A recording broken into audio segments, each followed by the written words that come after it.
right, let me make sure. Oh man, I gotta be better with this stuff. I gotta be much better with this stuff, bro. Am I live? Hey, I think I'm live. I think I'm live. Cool. YouTube? Am I live on YouTube? Yes. Beautiful. Perfect. Perfect. Perfect. Perfect. Beautiful people. What's good? What's good? What's good? Oh my gosh. I can't believe. Yeah, I gotta be better with this stuff, man. I don't have Windows set up. I ain't got nothing. I'm just incredibly disorganized right now. I am incredibly disorganized right now. I thought I thought I had a better grasp on this. I ain't gonna lie, I did not. I did not in any capacity. In any capacity at all. That is rather unfortunate. I'm over here dragging windows around. This can go here. Wait. Yeah, let's put that right there. Let's put that right there. And that right there. All right, there we go. We good. We good. Man, oh man, it's been a minute. It's been a minute. Hold on. It's probably best that I have like a little itinerary. I have like a little itinerary jumping off too. Shoot, what I do with my little itinerary? So I wanted to have an itinerary too, just to make sure I follow suit. And bro, I can't find it. Oh, here we go. Here we go. I was like, bro, how can I not find this itinerary, bro? What am I doing? What am I doing? But I'm gonna turn this down a little bit. Hold on. That was a little overpowering, right? All right, cool. Yeah, so I have a little itinerary. I mean, today, really, I probably would have gone off script. I'll probably be live for about 90 minutes, maybe 2 hours, maybe a little longer, just depending on how the dialogue goes. But pretty much today, all we're going to do is just talk shop, really. Just talk marathon, kind of nerd out a little bit. I'm a vibe. I'm going to scour the internet, see what people are saying. You know, good, bad, ugly, maybe react to some stuff with you all.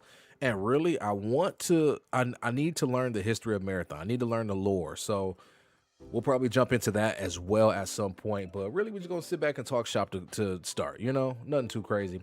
Yo, Sage, what's good? What's good? How are we doing? Good evening, my friend. Good evening. Wait, I don't want to open Steam. Oh my gosh. That's what I want to do too, man. See, so I'm one of those people where it's I get ideas when I'm already doing stuff. What? Who is this? What is this? I got invites to play Apex Legends. I don't even know who that is. Somebody invited me to play Apex Legends a week ago. All right, cool. Shoot, what was I gonna say, bro? Oh yeah, like I always get these ideas like, oh man, I should add this to the stream. I should do this. I should do that. But it isn't until I'm already like live and I'm already rolling. You know what I'm saying? It's like, come on, man. You gots to be more careful, dog. You gots to be. Yo, I heard good things about this joint right here, man.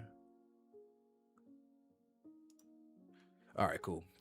So yeah. I'll figure a lot of that stuff out later.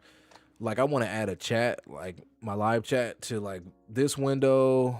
I want to add it to like my little just chatting window. I want to add it to like the window, like my main window, right? Like I gotta get all this stuff together, man. And these are all the things I don't really think about until like it's time to actually do something. So shame on me, but it's all right. It's all right. We gonna thug it, man. I'm the type of dude to build an airplane while it's already flying. You know what I'm saying? Like we gonna build the airplane while we already in the air, dog. Like that's just how we gonna do it. You know?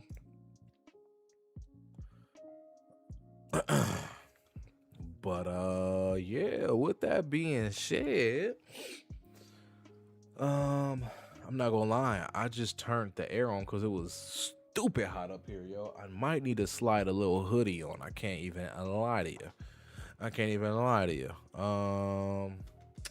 What was I gonna do? What was I gonna do? What was I gonna do?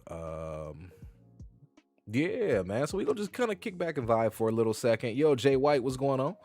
What's up, Jay White? What's up? What's up, Sage? I don't know if you heard me earlier, but what's good with you as well? I hope you both are having an incredible evening, or it could be daytime wherever you are, wherever you both are located. Where I'm at, though, I know it's the evening. It's what, 7:13 here. Yo, it's mad close to my bedtime, but I was like, yo, we gotta get this rolling. You know what I'm saying? We gotta get this rolling. Hold on, let me grab a hoodie. Do I have one in arms? Oh, I do. Say less. Let's go.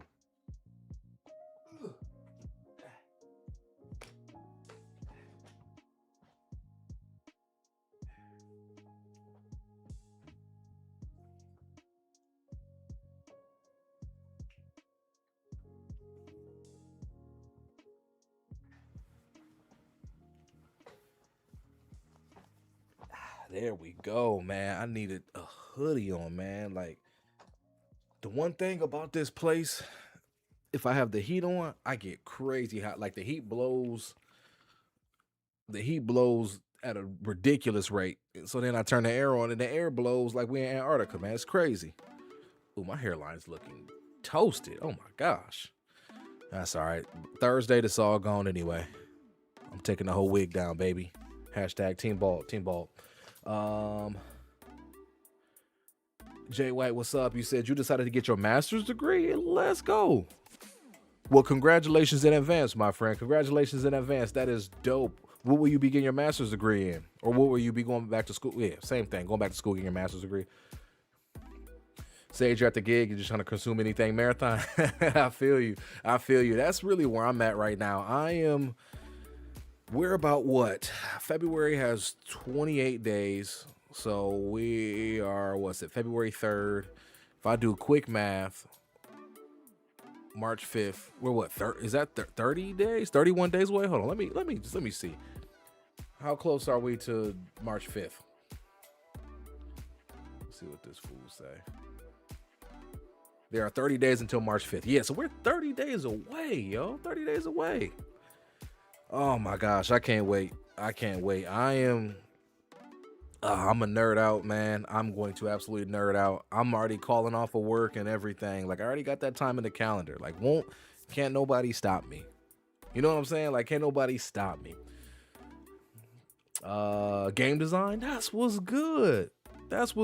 Jay White. So I take it like you intend on getting into this industry.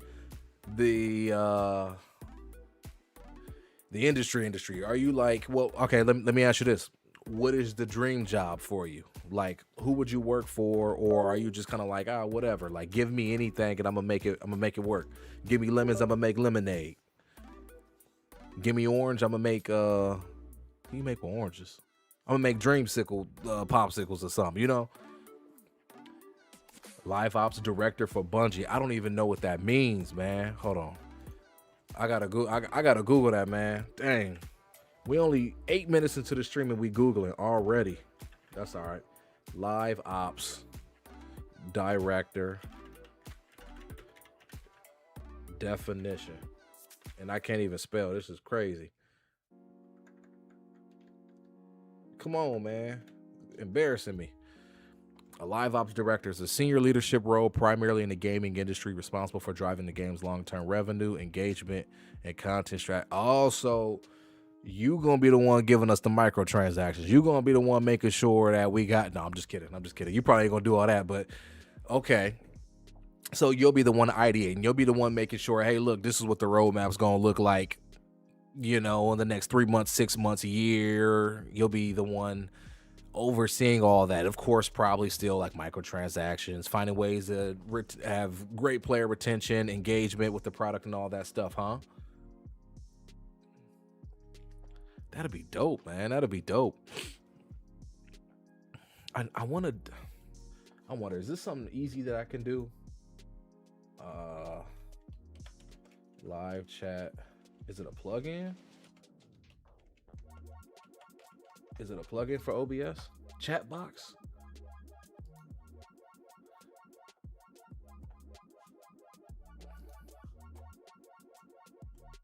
OBS Studio plugins. I probably have to do this off stream. That's okay.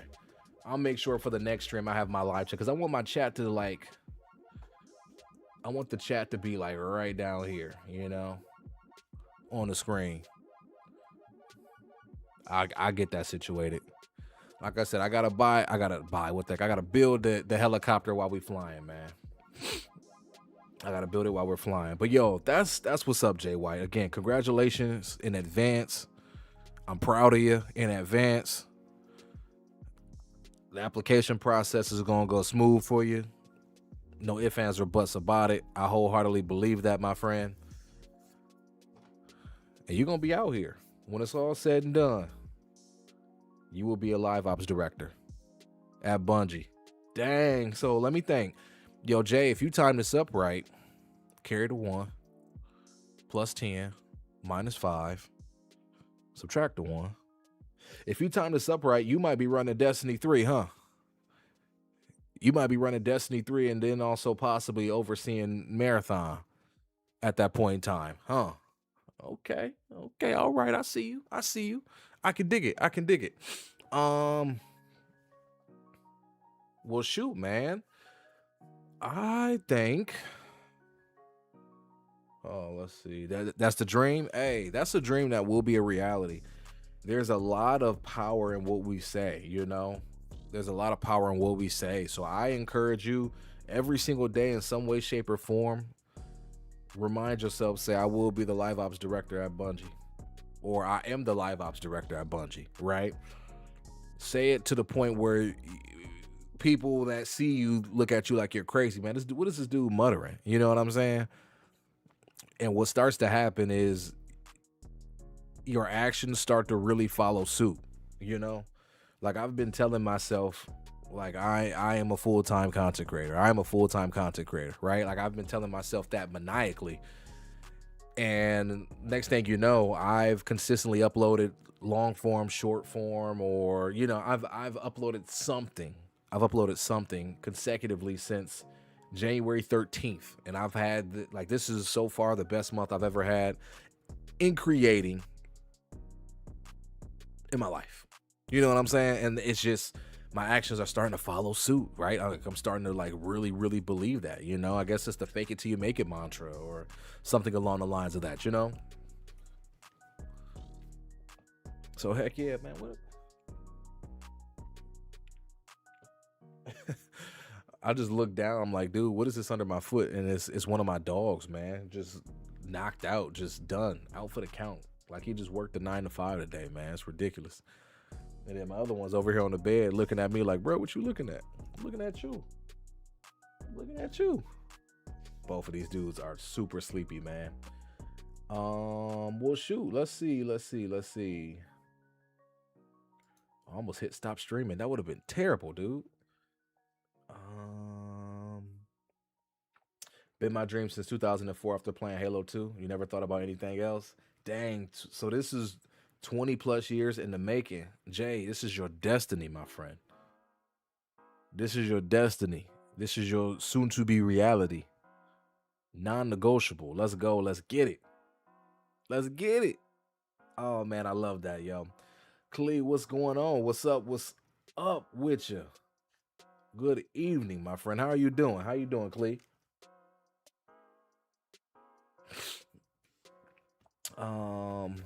Now I did want to take note real quick. So again, this is like my trial stream, like back in the rhythm, and I got some notes I want to take for some things I want to do. Download chat box for OBS. Music. What's the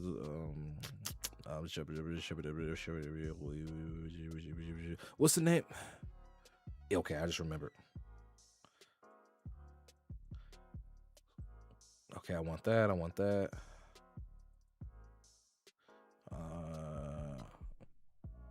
that as well. Cool. All right, cool.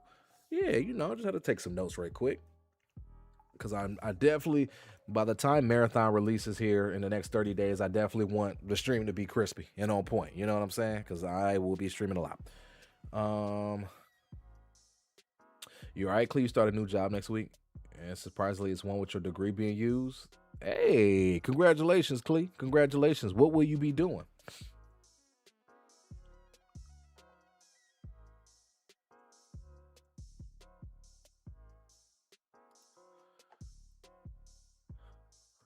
All right, stream. I think I'm gonna just You know what? Let's start Reddit. Let's scour Reddit a little bit here.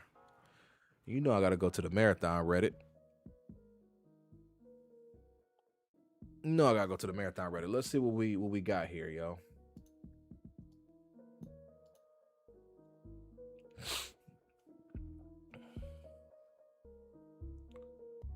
Now, are these? I'm interested. Are these clips? These people aren't posting clips from the playtest, right? It's got to be alpha clip, right?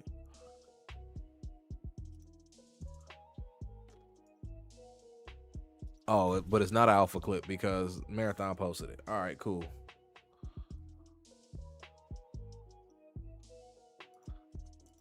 I feel like my video quality on Twitter is so weak, bro.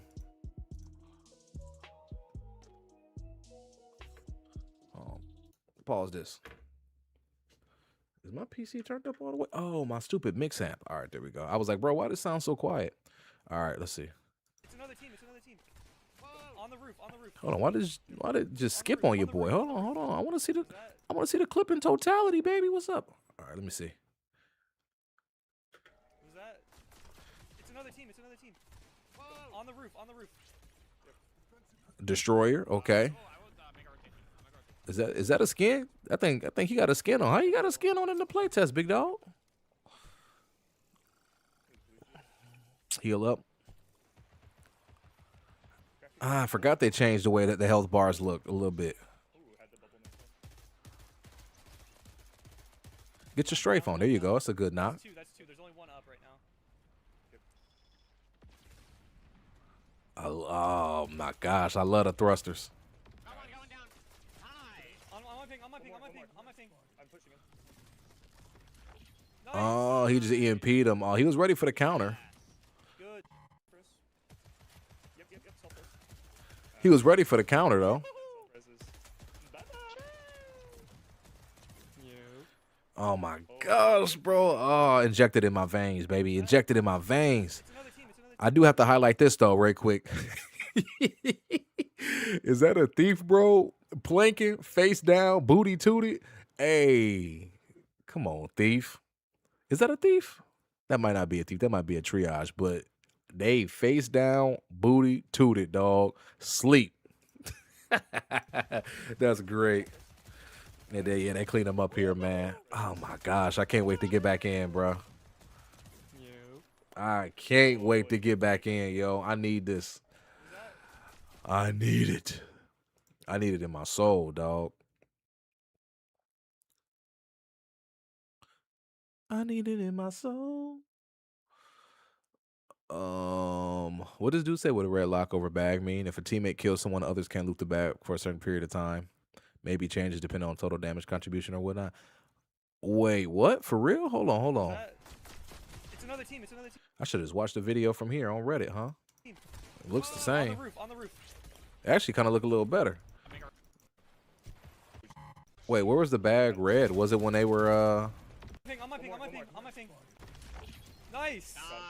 Okay, so I didn't even realize it popped up EMP disruption when homeboy threw the EMP grenade at him to disable the shield. I didn't even peep that initially. Good. Was the bag red? Oh, yes, because it was an assist.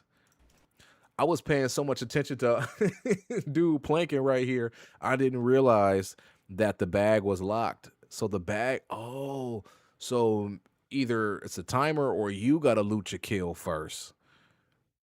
I like that. So your random teammates can't run their pockets until you run their pockets, or probably, a timer or something. I didn't even peep that, yo. And I've been, well, let me not say too much, but how have I not peeped that, man? Intriguing. Yes. Yes, good to know. Very much so. Very much so. Good to know.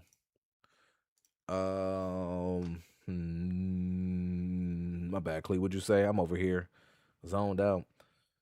patient technician. So you're helping people in rehab with their exercise and running machines if they need to be tested.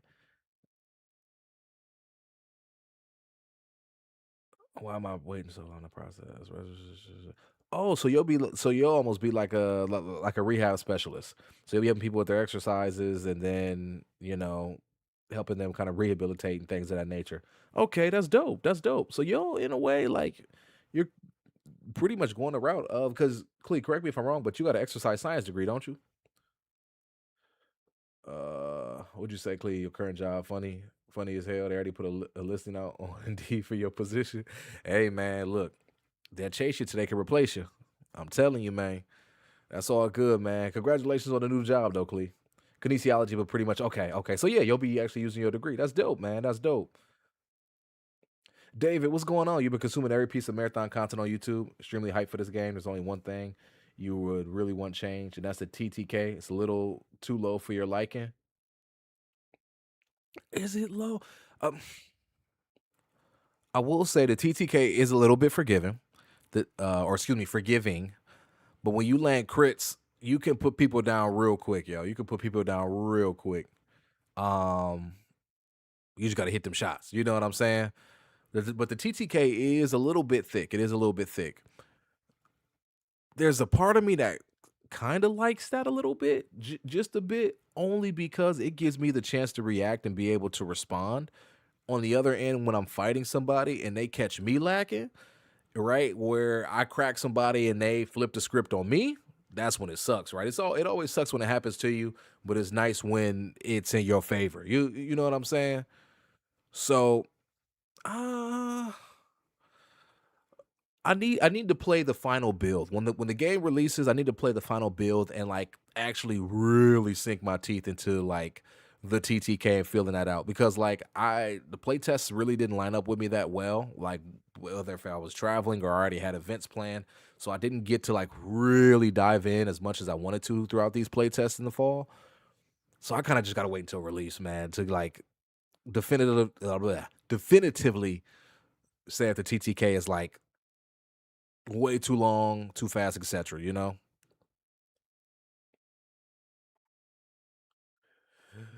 Yeah, dog. You mean you die too fast? You prefer longer TTK? You come from Apex? Oh, okay, okay, okay. Yeah. So, David, I come from Apex as well. I was like an Apex nerd, yo. Like I was an Apex. I used to think I was an Apex connoisseur. Why am I on my other channel? Oh, this isn't even my actual channel. Okay. But like I was an Apex. No, not live. But like my best videos on my channel, Apex Beginner's Guide, literally almost 5 years ago, and then another one 3 years ago, and then I went to console Valorant. Man, some of my best live streams, well, they were Valorant. But outside of the Valorant live streams, I was really big on oh man, where my Apex streams at, man? I guess my Apex streams ain't really hit the way I thought they did. Oh, you know what? I unlisted a bunch of them. So you won't even see the Apex stream. Yeah, yeah, you won't even see. You might see a couple. Yeah, like we got a couple stragglers here, but nothing too crazy. But yeah, yo, I was a big Apex lunatic. Absolutely, Apex connoisseur, yo. What was I gonna say?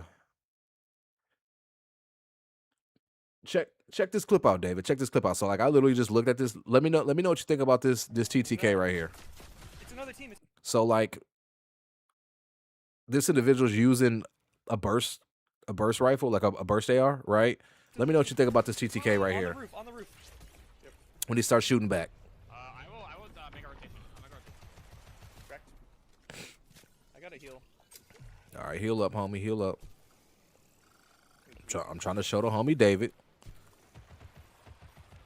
Correct again. Oh.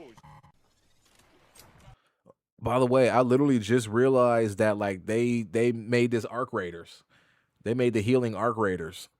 I didn't pay any attention to that before. That like when you pop a shield, it heals up over time. When you pop like a flesh heal, it heals up over time.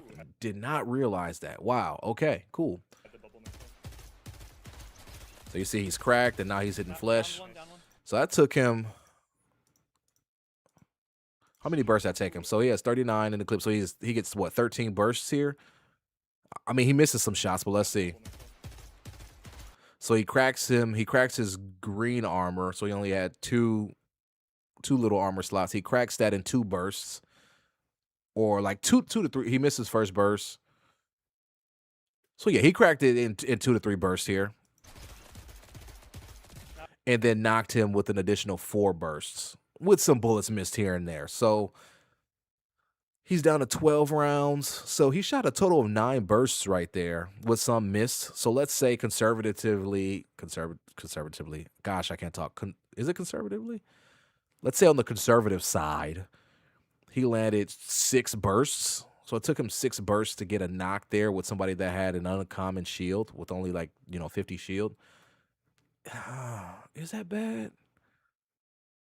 Is that bad? I feel like that's okay. I feel like that might be okay. Down one, down. I don't know though. I could be wrong. I feel like that might be okay though. Yeah, that's interesting. I'm noticing so much from this little clip right here, man. I did not notice the health initially. I did not notice that at all. That's 2. There's only 1 up right now. Huh. Cool. You ain't forget about Apex, Clee. I really haven't either. Like, I'll still watch it from time to time, but man, the casual in Apex now, they're too good. I can't go back to Apex. I get my neck broke. Rogue Company, I don't even know if that game is still online. I ain't gonna lie to you. Would you say, Sage, you think the TTK is satisfying, but you're also coming from Arc? On the other hand, the gunplay, the gunplay, like hearing this burst AR is like, it sounds meaty, right? The guns sound punchy. I like that. It's satisfying when you hit your shots. You know what I mean? Yeah, Arc's TTK is so weird because you have the whole like your bullets penetrate the shield and actually do health, and like your shield is literally just a damage buffer. It's not like your shield is not like a damage deducer, right? Like it's not going to take the damage like until your shield's gone and then you hit flesh health. It's like, no, you're losing flesh health as well. You know what I mean? I don't think I've ever like really gotten used to that in playing Arc. I think I have. How much time I got in Arc, man? I think I got around 100 hours. Arc Raiders. Yeah, I got 115 hours in Arc Raiders. And I still am like, yeah. I kind of much rather my shield breaking than my health. But that's just because, again, I come from Apex, man. Like, what are you going to do? What are you going to do? Now it's supposedly on a blue shield. Was that blue? Am I colorblind, yo? Was that blue or was that green? Okay, so it looks green. It's kind of like bluish. Oh, I do got these blue light blockers on. It might be blue, but you see, like it has like two nodes right here. That's what makes me think it's a green, like a little uncommon there. I like how much info you get there though. I like that. Did I notice the bag temporarily lock out if you didn't get the kill? I did. I noticed that because literally when I clicked out of this clip, I seen somebody talk about it right here, and I was like, wait a minute. I was too busy when I first seen this clip right here. I was too busy roasting this character, like how they're planking face down right now. I was too busy roasting the character and I missed the bag. But then I came back and seen the bag. I'm like, yo, that's nice. Especially when you random queue. When you random queue, yo, that's gonna be nice. You don't have to worry about your randoms taking all your loot from the kills you got. You know, I don't know how long the timer is. I would assume probably like anywhere from 15 to 20 seconds. It could be shorter, no idea, but at least you get a chance to take a crack at the loot first if you get the down in the elim, you know? I can dig that. Pajama, what's good, bro? What's up, man? I hope all is well with you, Pajama. Hope all is well. I've been good. I've been busy, yo. Busy. Tired, working. And trying to make it happen, man. You know, trying to make it happen. Am I ready for marathon? Yo, I was born ready for marathon. If I could time travel right now, Pajama, I'd be in the future playing marathon right now, waiting on y'all to catch up. You know what I'm saying? 30 days from now, man. I can't wait, yo. I can't wait. Would you say Zach Randall's more like my dumbass friend? Yo, high key. You know what? I'm not even gonna lie to you, Zach. I'm that friend sometimes. When I've had a few runs back to back, yo, where I just got slammed and I'm just like, yo, I just need to sniff some loot, yo. I'm that friend. I will be in my friends' boxes or in the bodies. I mean, it would happen in Arc Raiders. My friends that get some downs, I'll finish them, and I'm in the backpack, yo. I gotta run the pockets, yo. I gotta run their pockets, man. I need everything they got. Thank God it's the shortest month. Seriously, could you imagine if this was a 31-day month? Man, I am grateful that is not. I'm grateful. March 5th is gonna get here so fast, y'all. Like it's crazy. It's gonna get here so fast, and I can't wait, yo. I cannot wait at all.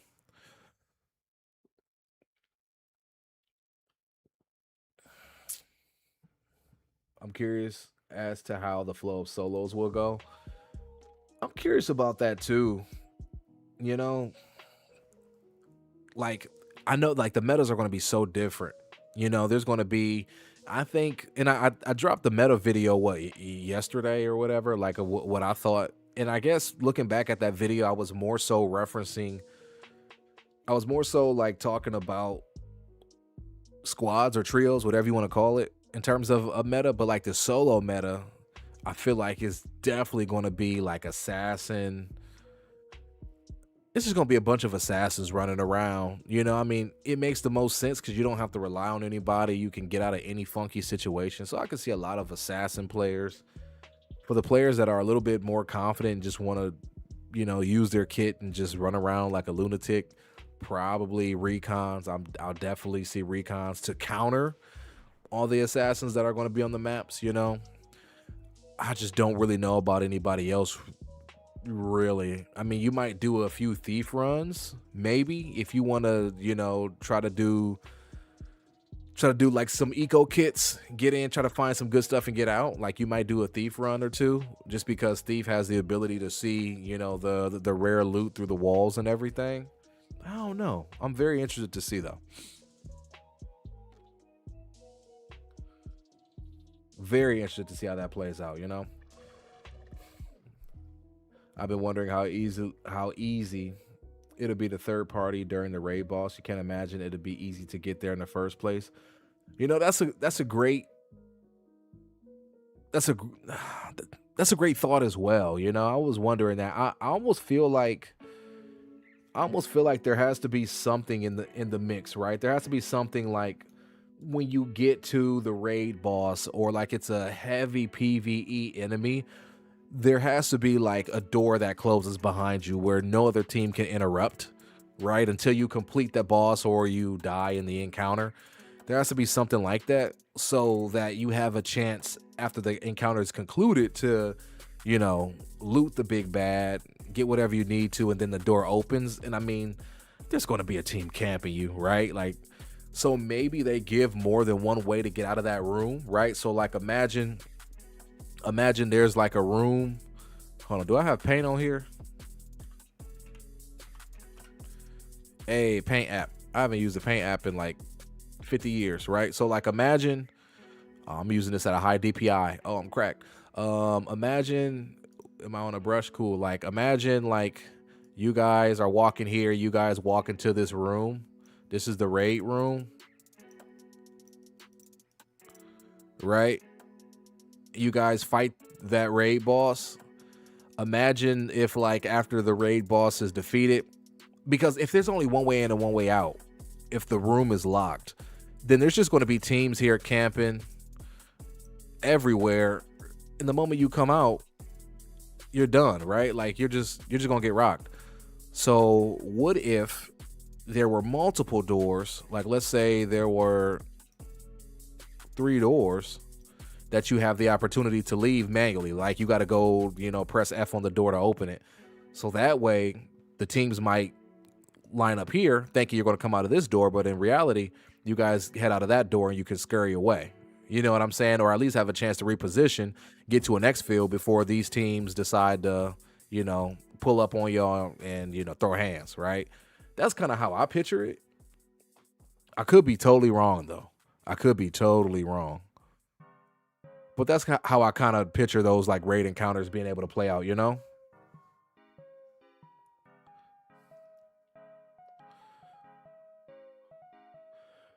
the thief can grab and go for sure. 100%. I already see, like, it'd be equivalent to Arc Raiders. Like, you know how in Arc Raiders you'll spawn in with nothing at all, and you'll just go and open up everything, try to find a blueprint, stuff it in your butt pocket, and then you just surrender. Like, Thief will be the equivalent of that, right? You run in with Thief, try to just get some rare stuff and just try to exfil, right? Because we don't have like hatches and stuff in Marathon, at least none that I'm aware of.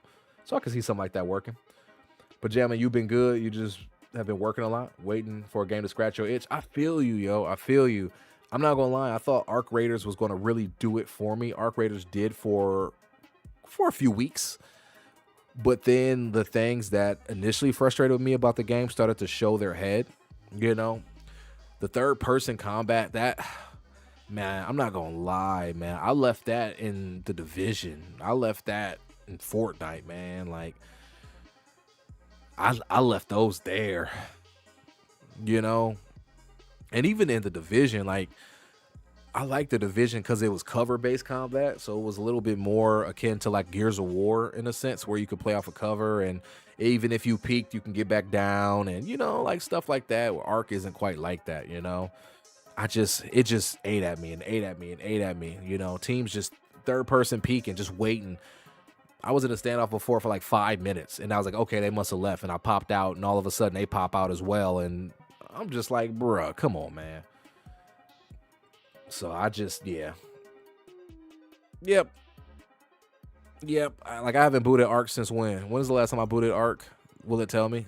Yeah, I haven't booted Arc since January 15th, man. I'm like, wish nothing but the best for the game. I think the game's incredible, but I'm just like, you know. What'd you say, Sage? Solo might be Assassin Thief meta? Yeah, for sure. Zach, can you imagine a random drone just sitting in the room watching you? Yo.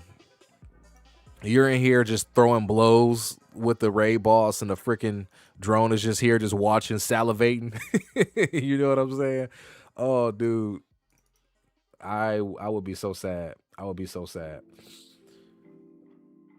How many teams could be camping on the 7th vault on a marathon ship? We're talking high rollers at this point. Yeah, like, I don't know. I don't know the team count. I don't know any. Like, that's such an unknown. But wouldn't it feel so bad if there was like only one way in, one way out? Like, if there wasn't a way to mitigate campers, you do all that work, you get to the 7th vault, man. You know, you're here. You defeat the boss there, man, and the only way out is right here. And you have team 1, 2, 3, 4. They're on prox chat, just like, hey, man, let's go ahead and wait till these guys come out here. So you get jumped by a team of 12, and it just turns into a battle royale. Nobody wins there, man. Nobody wins there, you know? So I hope they have a way to mitigate it. I hope they have multiple doors, or maybe there's like an exfil, right? What if you defeat, or you complete the 7th vault, and there's like an emergency exfil in the back, and you can go. You can get out of there. Like, I think that could be warranted if getting to the 7th vault is that difficult, you know? You left Gears of War, Zach. I understand it. I understand that. I was a big Gears guy, man. Like, that was back in the 360 days. I was Gears and Halo for sure. But yeah, like once we evolved past Gears of War, I didn't look back, man. I can't lie. Dre was good. Update these games. What do you mean, partner? They updating right now, aren't they? Highgar updated, bro. Highgar game of the year, man. Highguard is game of the year. Yo, I've been playing this WWE 2K25 with the homies, and it has been pure ridiculousness. It's been so comical, man. I encourage you all to do that. Like, if you ever get bored, get like something like this, because it's so goofy. Like, I've downloaded like Mario and Luigi, and I got Spider-Man in here, just jumping off the top rope on the Undertaker. Like, it's just hilarious, yo. It's a great time though. Yo, my guy. My guy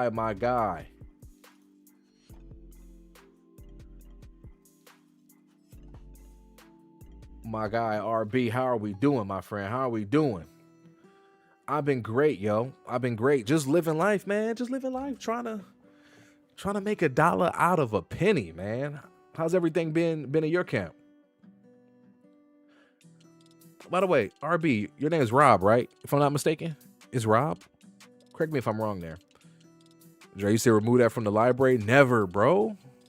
I keep everything in the library, bro. Everything, brother. Even games I haven't played in 78 years, bro. Like, what do I have on this list, man? Oh, bro, I should reinstall Road Company. I haven't played this since 2022. I got the Saints Rows in here. What's up? Tekken 8, if anybody want to get their chin punched in, you know. Vampire the Masquerade. This was fun for a little bit. That was a nice little BR. World War 3. I don't think I ever played that. Deadlock. Like, what's up, bro? I ain't played Deadlock in a year, man. Get at me.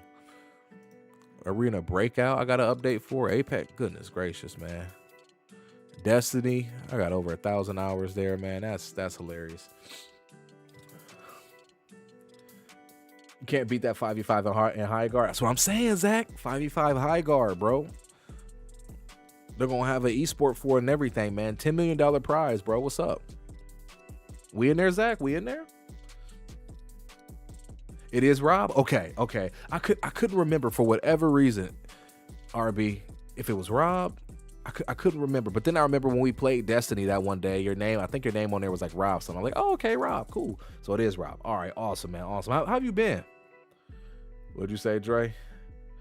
We could have been playing Tekken 8, though you lose as usual. No, bro, you got hands, man. Stop doubting yourself, bro. Stop doubting yourself.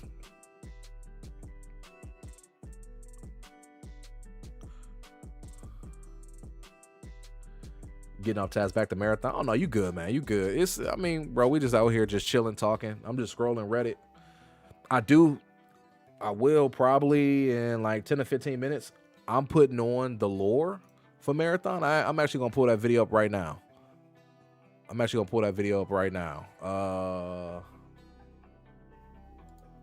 Let's do this real quick because I think I gotta log in. Can I get a hot dog? Oh, I don't have to log in. All right, cool. I just had to flip this. Waking up in any show that avoids copyrights. Oh, I gotta watch that later on, man. Caleb City drop. Whenever Caleb City drop, I mean, come on, man. It's a must watch. It's a must watch. Whose video was I gonna watch, man? I think it was. Bro, why am I typing like a 70-year-old man? Wasn't it Hidden Experience? Yeah, I was going to watch that over Jake's just because his was a little more recent. Because I have to get like the narrative down. You know what I'm saying? So. Marathon 2025 is a... Hey, man. We're not tapping into that just yet. We will, though. But not just yet. I'm going to come back to that. I just needed to tab that up. You tried playing Destiny not long ago. You just couldn't get back into it. That's fair. Dre and I tried, and we started to get through the Renegades campaign, and we just kind of stopped, if I'm being honest. It wasn't anything like good or bad. We just stopped. It actually was fun, man. The Renegades campaign was kind of cool, and I just kept it chill. It was kind of cool, man. It was kind of cool. I do want to finish that. I got a couple things on my list I need to get done before marathon releases. That Renegades campaign is one. I got to finish. My friends are on my neck about finishing Final Fantasy VII Rebirth. So I got to finish that. And then there's one other game I got to finish that I'll get to. Sometimes your boy just struggle a little bit. You know, my brain is everywhere. My brain is everywhere a little bit.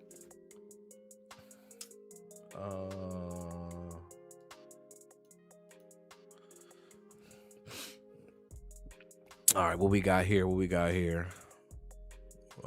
Recon fan art. It's a video. Oh, this is a GIF. Hey, this is dope. Yo, do you think y'all they'd be mad if I like save this GIF? Because I'll save this GIF and send it to my friends. It's pixel art animation, no tricks. Yeah, that's dope, man. I'm not gonna do that. I ain't gonna do that just for the sake of, you know, artist integrity. Cause I keep that in the back pocket and I'll just send it to my friends whenever we trying to get on. You know what I'm saying?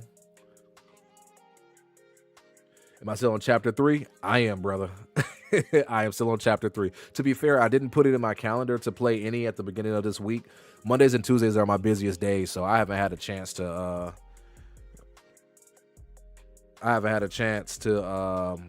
play, but it is on my calendar to play some tomorrow.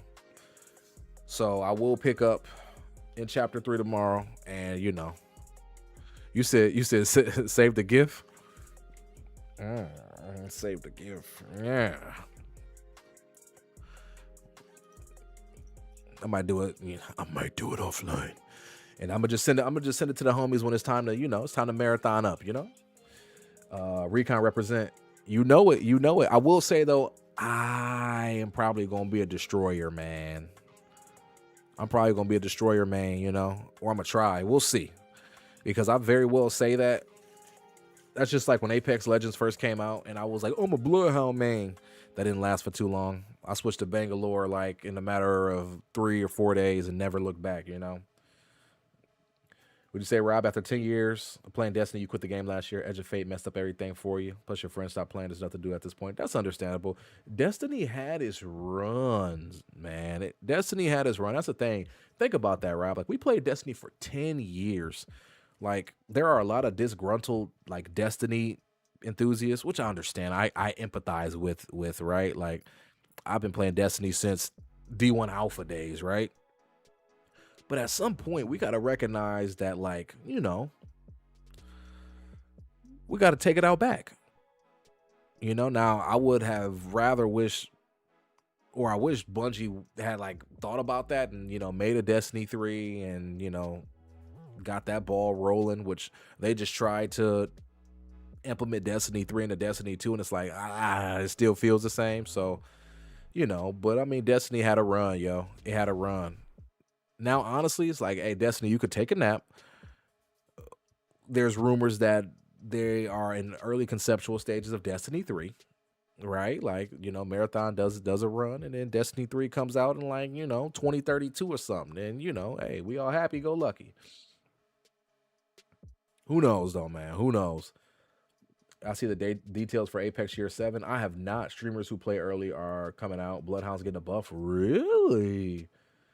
I'm not gonna lie, like, if there's one game that I'm probably going to be playing somewhat a lot of leading up to Marathon, it probably is going to be Apex.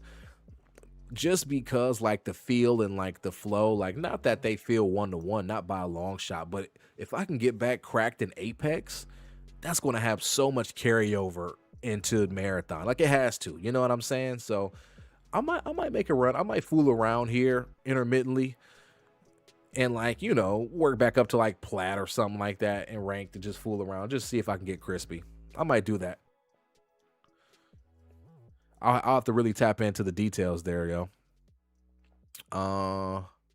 Marathon officially releases the code Racetrack. Yes, I listened to this like 4 or 5 times when I was getting some work done. And then I started to feel like I was levitating. And I was like, all right, I got to turn this off before I leave the planet. We got a clip here. All right, let's see. This was recorded during a Marathon April Alpha. Wait, what did they say? My team got ganked while waiting for the exfil beacon to charge. We took one down. My allies exfil without me, and I was stuck in the 1v2 with my best gear. Ooh. God, I pray that never happens to me, because I would just cry. My heart was pounding, but my good loot came in handy. I abused the heck out of the prestige core minus sights, which let me clutch out a 1v2 against 2 people who very much knew that I was alone. Not sure how common gameplay footage is of the prestige core, so I decided to share mine, considering we just got a short of the various assassin cores. This was recorded during the April playtest. What we got, homie? Let's see you throw hands, yo.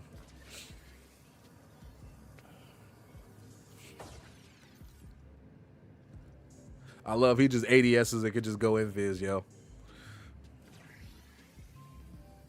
This is what my Destiny players, was this Patience and Time that you went invis after ADSing for so long?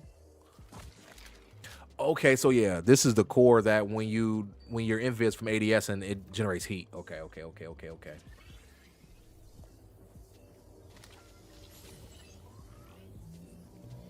Look at this dude in his box. Did he just get 2-tapped? Ooh. All because he was ADS walking. He stood no chance. That destroyer stood no chance, bruh.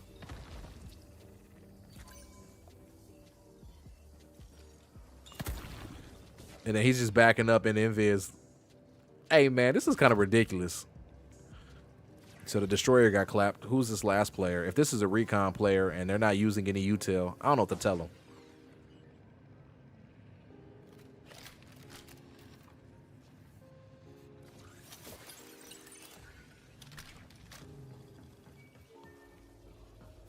Oh, he activated stealth. Okay.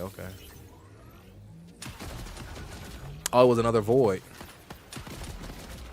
Oh, that destroyer is sick because he had all the chance in the world. His homie gets knocked. Homie gets knocked right there. Destroyer, come help, bro. Come help. He's not invis yet. He's just reloading.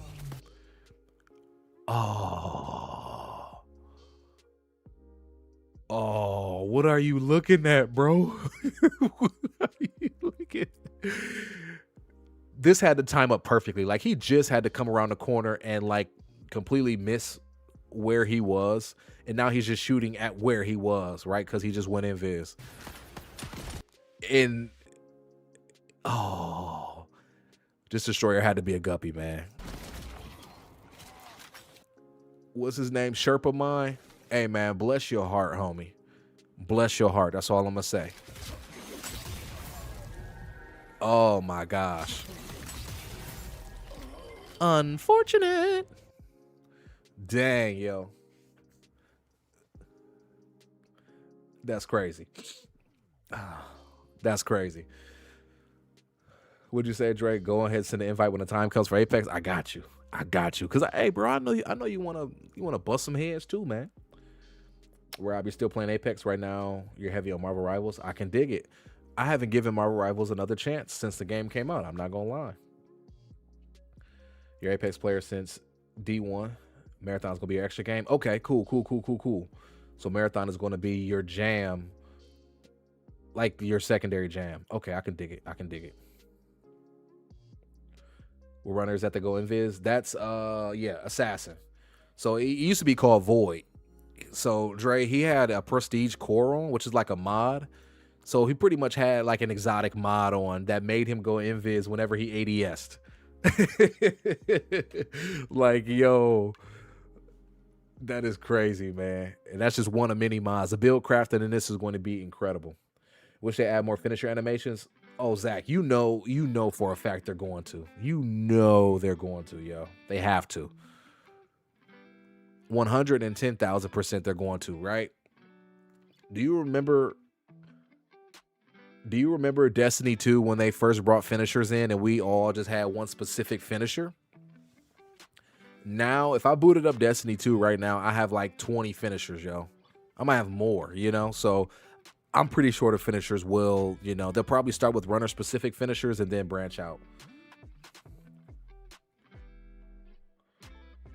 I think they will, Zach. I think they will. Because I'm a big fan of them, too. Like, in Destiny, it feels good when I do a finisher I like. That feels cool to do. I'm like, oh, man. It helps, like, with the immersion factor, Dre, I can't tell if you're being sarcastic or not to me. Like, thanks, Zach and Cray.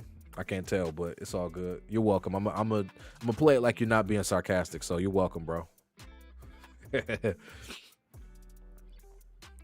Oh, Dre, did you see the whole lockout thing, bro? So there's a lockout thing, right? So wait, what? The lockout FX means the player can't be revived by their allies aside from triage's reboot. Plus, which is the prime ability. After the test, we changed the FX so it's only visible on your allied crew members and not visible on enemies who have been defeated. Also, stop breaking NDA. Other comment people, only I'm allowed to do that. That's funny. So when someone in your team dies, you can't revive them immediately. You have to wait a bit, then it will unlock. But if you're playing triage, you can ult to get them back in. Oh, I wonder what the cooldown timer is on that. That's actually really smart. Or else, whenever somebody gets fully thirsted, you just revive them 3 seconds later, and they're back in the mix. But this mitigates that. Yeah. Okay. So somebody down here said you have to wait like 10 or 15 seconds before you can revive unless you use triage's ultimate ability. Okay, so we're looking at that 10 to 15 second window. Okay. Okay. Oh. I like that. I can dig it. I can dig that.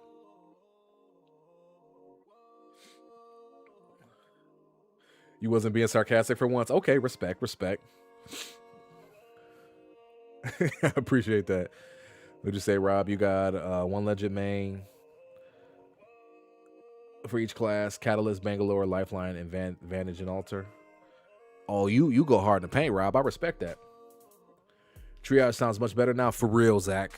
Triage is going to be clutch in those situations where you need to get one of your homeboys back up real quick. Or homegirls if you're rocking with, the shorties. Knowing Al's lucky going to be the one to get knocked out. Oh, 100%, bro. Al's getting slammed in the ground, bro. I told you, Dre, Al is a content farm, man. Catalyst is getting buffed in 6 more days. Really? I got to look at the Apex patch notes, Zach. I'm going to check them out. Dylan, what's going on, yo? How we doing? The #1 marathon enjoyer has arrived. Hey, welcome, Dylan. Happy to have you, homie. Happy to have you. What was I gonna say? Oh, Dre. So check this out, bro. So a couple things here, man. The healing is more like Arc Raiders now. The healing is so like when you put on a shield and stuff. When you pop a shield, it heals over time. So you see a shield recharging after you pop the shield, and then flesh heals do the same thing. So that's it kind of sucks for us, but it's nice when you're fighting somebody. So even if they get their heals off, you can still clean them up. But then check this out, man. So this guy right here, Nice. that guy got knocked by his teammate, right? Yeah. Good. Chris. If you see this bag right here is locked. So there's a timer in regard to him being able to access this box because he wasn't the one that got the down in the elimination, right? So the runner that gets the down in the elim has priority to loot the corpse. I don't know if it's a 10-second lockout, 15-second lockout. I have no idea, but you can't just sit around and then try to go loot all the bags real quick and take all the good loot, right? There's a timer. You have to wait until the timer has expired before you loot a body you didn't get the knock or the elim on. So I like that, man. I like that. It sucks for me, though, because I'm a loot goblin, man, and I'm trying to loot all the bodies that y'all work hard to kill. So that sucks for me, but, hey, it's all good, man.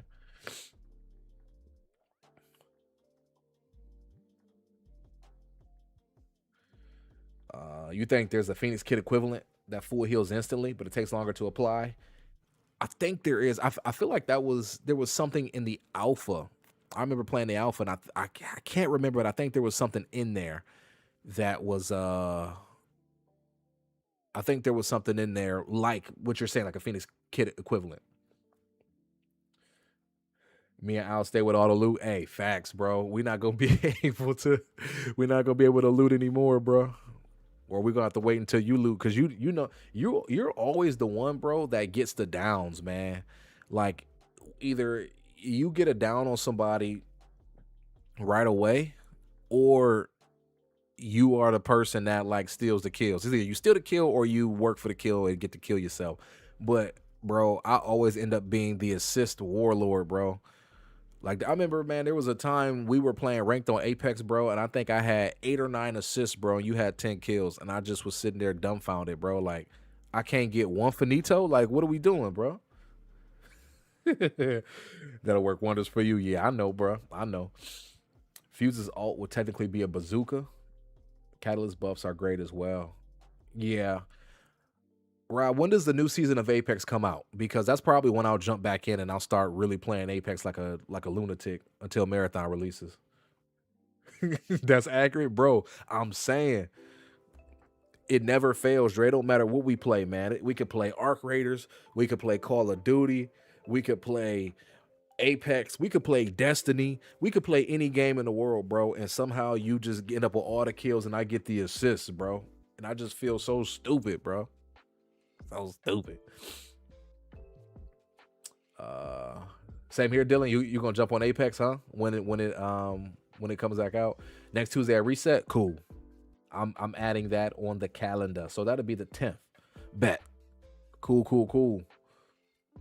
I look forward to that, man. I look forward to getting back into Apex. I played a little bit as of late, and I was like, yo, this is actually fun, man.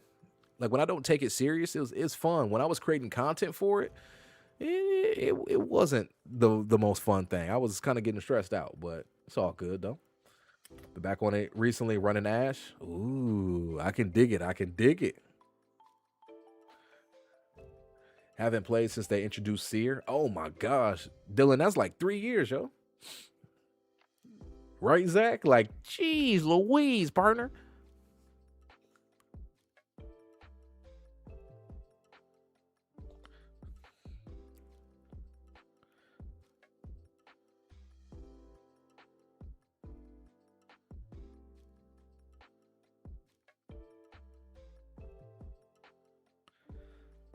All right, cool. I just had to shoot off a little quick text message here.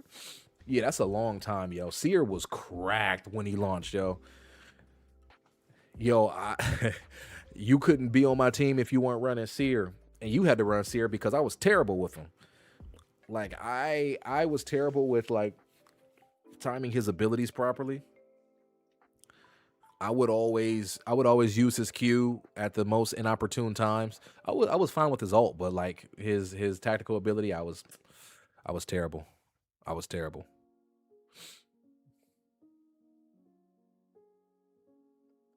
They cannibalized my boy Path. Oh man, that's unfortunate. I used to dabble with Pathfinder quite a bit too. I would play Pathfinder in Bangalore. I always found my way back to Bangalore though. I was a Bangalore main before she was cool. I was okay. The only Bangalore mains I knew back at the like way back when were Shiv and me. That was it. Everybody else was like, Bangalore's trash, bro. Don't you run Wraith, bro? Don't you run an Octane, bro? I'm like, nah, man, Bangalore is it. She's it. And I started to smoking people out. You know, when you stop smoking, everybody was smoking themselves. I'm like, bro, why don't you smoke the opposition? That creates much more of a disorientation, yo. You know, I was a pioneer. Don't let nobody tell you different. Yeah, Seer was definitely terrorizing people. He could stun, highlight, and disorient you. That was crazy. I don't know what Respawn was on. Respawn, they must have been like, it must have been like a hotbox party or something like that. And they was just passing the joint. And somebody was like, what if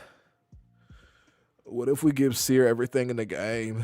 And everybody else was like, oh, yeah.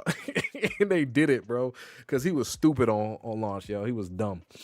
Like, just ridiculous. Absolutely ridiculous. What was I doing? Oh. Marathon is going to be a hit. A hater turned believer's perspective. Don't let this be a super paragraph. Oh, this ain't bad. Let's see what this cat has to say here, man. When Marathon was first announced, my gut reaction was, oh, shoot, here comes the post-Destiny crash grab. Figure Bungie was just trying to bandwagon to get a new live service revenue stream going for when Destiny's no longer pulling in cash. Timing of its announcement couldn't have been worse. Major players in extraction shooter space were showing their cards around the same time, and AAA publishers were hoping to take whatever hooked people to barely functioning Tarkov and release their own take with polish, improve game systems, etc. That is true. Like, Bungie's been working on Marathon for a bit. The timing just is kind of crazy that everybody else came out and was like, yeah, we're working on extraction shooters too. Of all those who attempted, Arc Raider swept the field. 100% had decently challenging AI, an interesting setting, tools of polish, and most importantly, organic emergent gameplay encounters with other human players. That's facts. The last point may seem like it's a saving grace of Ark, and in many ways it is. However, it also presents a massive opportunity. The strange duality of emergent gameplay through meeting other randoms is something that can prove to be lightning in a bottle. Just look at games like PUBG, DayZ, Rust, and so on. What resulted, though, is too much kumbaya. Facts. And because of that, PvP is villainized and isolating. Bro, I feel so bad when I kill somebody in Ark Raiders. They're like, bro, come on, I just was doing a mission. And man, my moral compass is just like, bro, I feel so sad. I cry a little bit inside, you know? The devs are 100% right to bring up that first and foremost. Marathon is a PvPvE game, not PvEVP one. Meaning it's encouraged and expected for players to kill one another, take each other's loot, and should the situation call for it, maybe create a tense, shaky alliance to take down a larger threat. The PvP crowd is itching for something with the responsiveness you'd expect from a AAA shooter in the way it handles and how satisfying it is to play without having to be grandstanded. Gosh, that word choked me. Oh, grandstranded by moralizing crybabies wanting to force the game to become something it's not. I think that the silent time away to really put their nose to the grindstone and make Marathon the best it can be, and communicating their listening to player feedback is setting this up to be a smash hit. Wow, that sentence body slammed me, bro. This is facts though. This I share a very similar sentiment as this. Man, I think Ark Raiders stopped being fun for me when I got guilt tripped to oblivion. Like, there was a time where me, Dre, or Drizzy in the chat, and then our other homeboy Al, we rode up on a team that was exfilling. Like, we weren't camping, we just seen they were exfilling, and we just rode up and fought them. And they were just crying, just, oh my gosh, why would you do this? We don't have nothing. We're just doing missions. Like, and I'm like, bro. And I got on Prox chat, and I'm just like, oh yeah, sorry, bro. We got to. But after that, I was like, bro, I kind of feel bad. I shouldn't feel bad for PvPing in a PvPvE game. After that, I was like, I don't really know, man. I don't know. Like, I just feel too bad. I'm like, I don't want to boot this up no more. So I don't think Marathon's going to be kumbaya, man. First-person shooter, like, all of us are going to be loot goblins to start anyways. Like, I don't think it's going to be kumbaya. There could be moments, but I think they're going to be far and few between, you know? I think it's going to be far and few between. My bad, chat. I was locked in trying to read. Yo, them words was body slamming me, yo. Oh my gosh. What'd you say, Dylan? You can no longer play Ark Raiders? I hate to say that. Like, I share a similar sentiment, yo. I hate to say that because I think the bones of what it is great. I think what it does for extraction shooters is great. I think Marathon itself is not Marathon, but Ark Raiders itself is great for the extraction shooter genre. And it's opened up the door to a lot of casuals. Like, a lot of casual players and people are starting to know what an extraction shooter is, which I think is cool. They just will be in for a rude awakening if they bring that energy over to Marathon, because I'm not going to lie. I want everybody's weapons. I want all their loot. And they're just not going to talk me out of it. Like, I'm playing as a mercenary, bro. So, like, I'm going to act the part. Like, don't be mad at me. Like, it is what it is. And you ain't got no safe pocket, bro. Like, give me everything you got. Like, run them pockets, homie. Like, I need it all, bro. Now, if you kill me, I'm a plea for my life. Like, that's just what I'm gonna do. You know, I'm gonna just say, hey, bro, it's not even worth it. Like, I don't know if you can revive me, just let my homies revive me, and we can run as a 6-man and dominate the lobby, you know? And if they kill me, they're just bad people, and that's just the reality of the situation, man. So I don't know what else to say, you know? Oh man. Oh my gosh, man. What'd you say, Dylan? Too many questionable systems, questionable cosmetics, and softest community in gaming. Ooh. What systems do you question? I'm curious. I'm very curious to know your thoughts there. And also, why do you feel like the cosmetics are questionable? And the softest community in gaming, a lot of the whiners are pillow soft. I can't lie. I won't say everybody, but I've ran into a lot of pillows on that game, man. Vaughn, what's good? What up? I didn't ignore you, man. I see you right here. I'm reading the post that you read earlier. It's a good post from homie. I hope you read it better than me, man, because, bro, I was getting body slammed by a lot of these words, dog. Sometimes when I try to read fast, like, I already have a stutter, and when I start reading fast, yo, those sentences, man, they get the they get the rock in my world, man. What does this person say right here? Destiny fans seem pretty mad about Marathon and even wishing it would do bad, but I don't think they realize if this game flops, it'd be bad for both Marathon and Destiny's future in the long run. Destiny community is mad and other news water is wet. Yeah, man. I hate to say it that way, but that is factual, man. I love the Destiny community. I still consider myself a part of the Destiny community, but gosh, man, there's nothing Bungie could do that would make a Destiny community enthusiast happy. Like, honestly, that community is a big reason why the game is in the state that it's in now. They were like, we need more to do in the PvE space. PvE, neglected PvP, not realizing PvP is a thing that a lot of people would take the loot into to be able to properly utilize. It helps with having a healthy ecosystem. So they neglected PvP. The PvP players went on to other games. And now we're coming back for Marathon. Like, I was a PvP enthusiast. I would go and do raids to try to get, you know, some weaponry or some armory that I can take into the Crucible. You know what I'm saying? Like, and that seemed like it was the consensus. But all the PvE enthusiasts, we need more PvE. So Bungie gave them more PvE, and they burned through that content. And there's no PvP to kind of help satiate people in the process, right? So I think Bungie listened a little too much, and then the community split right down the middle. It's like, look, a game for everybody is a game for no one. Bungie should have just stuck to whatever identity they wanted and just told the community to deal with it. Make some small pivots here and there, but for the most part, just kind of deal with it. I feel like they're doing that with Marathon, though, you know? I feel like Bungie's like, no, we're going for this gritty, like, more serious extraction shooter. Deal with it. You know what I'm saying? Like, they don't seem like they're bending the knee on anything, and I'm grateful for that, yo. I'm grateful for that.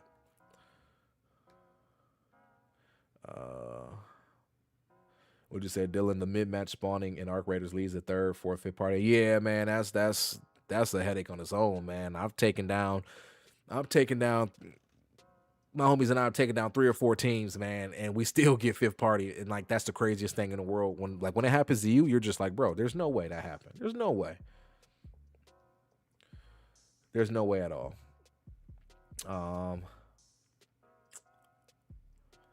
Asilios, what's good, man? I probably butchered your name, homie. I'm so sorry. It helps that Marathon has a faction specifically made for PvP. Yes, the Arachne faction, right? Like, yes, yo, I love it.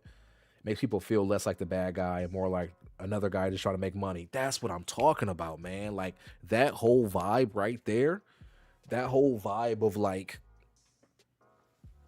yo, I'm killing you because I'm a mercenary, bro. I don't care about being your friend. I'm trying to get this loot and sell it to the highest bidder. Actually, you know what? Even better. I'm a part of the Arachne cult, bro. All we do is clap cheeks, bro, and run pockets. That's all we do. It's time for your cheeks to get clapped, bro. And then I gotta run your pockets. Like, I have to. And I'm doing it for the cult, man. I'm doing it for the Arachne, right? Like, oh my gosh, man. This game needs to release like tomorrow, man. Shadow drop it tomorrow, Bungie. What are you doing? Come on.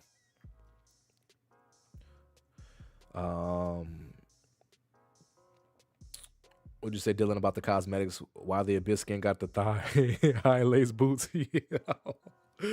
Yo, if the Abyss skin, yes, you're talking about the one of the most recent skins. Yes. When I seen that, man, I just shook my head. I'm like, bro, I'm not spending any space dollars on that, dog. Not at all. Would you say, Zach, visited Marathon Discord? The Arachne have red names and they flooded that channel. I did see that, yo. I did see that. And I'm glad for it, man. PvP supremacy, man. Let's do it, right? Let's throw hands. Come on. Let's do it. Would you say, Rob, it's extremely exhausting and toxic? Now it's even worse due to the current state of D2 and Marathon. Yeah, man. Like, I seen a video earlier. I won't play through it now, but I encourage y'all to go watch it and just see how crazy people are, yo. Just see how crazy people are, man. It's from my dude Cruiser. I've been watching Cruiser since his Destiny 1 days, yo. Like, Cruiser Cruiser can do no wrong to me. I've been watching Cruiser since these days right here, right? But anyways, he got a comment on his All right, video. what's going on, guys? My name is Paul, but you guys can call me Cruz. My bad. Oops. I was spam clicking. But he got a comment on his video, yo. Like, this person, whoever this person was, literally, like, is tripping, yo. Like, tripping. Like, he's talking about the game looks terrible. People got to be NPCs. I can't believe anyone supports this game, let alone Bungie. Like, yo, he was really in Cruiser's comments talking about, like, I would sacrifice my life to take Bungie down. And, like, I'm like, bro, who hurt you, bro? Like, that's, you have to be mentally ill to feel that strong about a game development company. And, like, maybe 0.1% of that company, right? Like, not everybody is making like these type of decisions. You know what I'm saying? Like, a lot of times it's the people that sit at the round table that have the final say. And a lot of times the developers are just like, they're just like, shut up and develop. Like, this is what we want. Right. So it's like, to say that is kind of crazy, man. Like, it's wild. Yeah. Check out the homie Cruiser. This video right here, the marathon hate is getting weird. You'll watch it and you'll just be like, bro, ain't no way, bro. Ain't no way these people are really acting this way. Like, it's wild, man. It's wild. We just say Dylan, that John by Cruiser, that boy was going crazy. Yo, man, my guy Cruiser, man. I gotta go down memory lane real quick. I just gotta go down memory lane. Like, I remember when Destiny, like when I first like was getting on YouTube and like reviewing stuff and like just like watching YouTube for fun. I typed in Destiny 2 gameplay and he had a video pop up. It was like a No Land Beyond montage, yo, where he was using No Land Beyond and another sniper on Destiny 1. And man, I watched that video 3 times a day for like 2 weeks easily, man. I'm like, yo, this guy's the real deal, man. He's the real deal. And he's uploading marathon content right now, just doing like discussion stuff like I am. Pretty much leading up to the game. And then once the game releases, like, he'll just upload cracked gameplay and, you know, probably more discussion stuff. But yeah, check him out, man. Really, really down to earth dude, super chill, great vibes, man. Great vibes. That's what I'm saying, Rob. Like, that's got to be a kid, because there's no way. That's what I'm saying. Like, and if that's a kid, that's even scarier in my opinion, yo, because it's like, you shouldn't be a kid talking like that. You can't be a kid talking like that, yo. Like, as a kid, like when I was a kid, man, 10, 11, 12 years old, I wasn't like, these people are being heavily influenced by a lot of these toxic streamers and toxic creators. And that's just so unfortunate. Like, when I was a kid, I wasn't influenced by any of that because we didn't really have any of that. You know what I'm saying? I'm 31 years old, yo. I'm 31. So like, me at that age, like, we ain't had no YouTube or nothing like that. We was watching television, man. So it's just unfortunate, man. It's unfortunate. You joint MIDA. I like disruption tools and explosions. I could respect that. I could respect that. Honestly, I would say I'm probably more of a MIDA guy as well. But mine is just because I was a MIDA multi-tool guy from Destiny, man. I can't even lie to you, man. I didn't know much about the marathon lore or anything like that. It was solely like MIDA multi-tool. Like, that was my joint in Destiny, man. That was my joint. Give me a Claymore. Yeah, the Claymores are gonna be clutch, especially like the Claymores will be a really good counter to like assassins that are trying to creep up on you, because either they get blown up by the Claymore or they shoot it out, right? Or they might be able to jump over it. Maybe they can drop a smoke on it and it won't proc. I don't really know, but the Claymore gives you a fighting chance. Let's just say that. What's the reason for locked player boxes? Oh, Bungie replied to this. Yeah. Okay, this is what they said. Okay, that's what they said there. Okay, cool. Andy is nicer than you. What? Where's Andy at? Oh, this was that that post I seen earlier. Okay. I feel like this is Andy. Andy is nicer than me. Somebody said it's John Marathon himself. Oh, snap. Yeah, I gotta watch this again. I'll watch this again. Arachne has been watching you. We watch Watch all of the deadliest runners. Destroy your own kind. Push your shell to its limits. And we'll welcome you into the fold. Yo, the soundtrack is so crazy, man. It's so crazy. You know what's interesting? Like, the multiple arms remind me of like what is it called? Is it called it's in like Buddhi it's like Buddhism. Is it a Bustava? What is it called?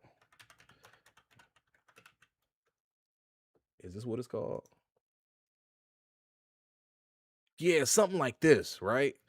And I only kind of know about this because of Hashirama Senju from Naruto and then Netero from Hunter x Hunter. You know what I'm saying? Like he had the what's it called? The Bodhisattvas. Man, I ain't about to try to say that word. I am not about to try to say that word. But that's kind of what it reminds me of, right? So like what does this even mean? It's a person who has attained or striving towards awakening the awakening or enlightenment, which is bodhi or Buddhahood. A person who foregoes or delays personal nirvana or bodhi in order to compassionately help others or other individuals reach Buddhahood. Oh, so I almost wonder if like this is like a derivative of this, and like you reach awakening or you reach enlightenment by following the Arachne way, which is to kill other runners. I don't know. That's my head canon until further notice. Those Mida fake loot boxes gonna be devious. Mida in general is gonna be devious, man. I love the aesthetic, man. Like the aesthetic of this game is crazy. Y'all ever really sit and think about that? Like from what's it called? Is it called graphic realism?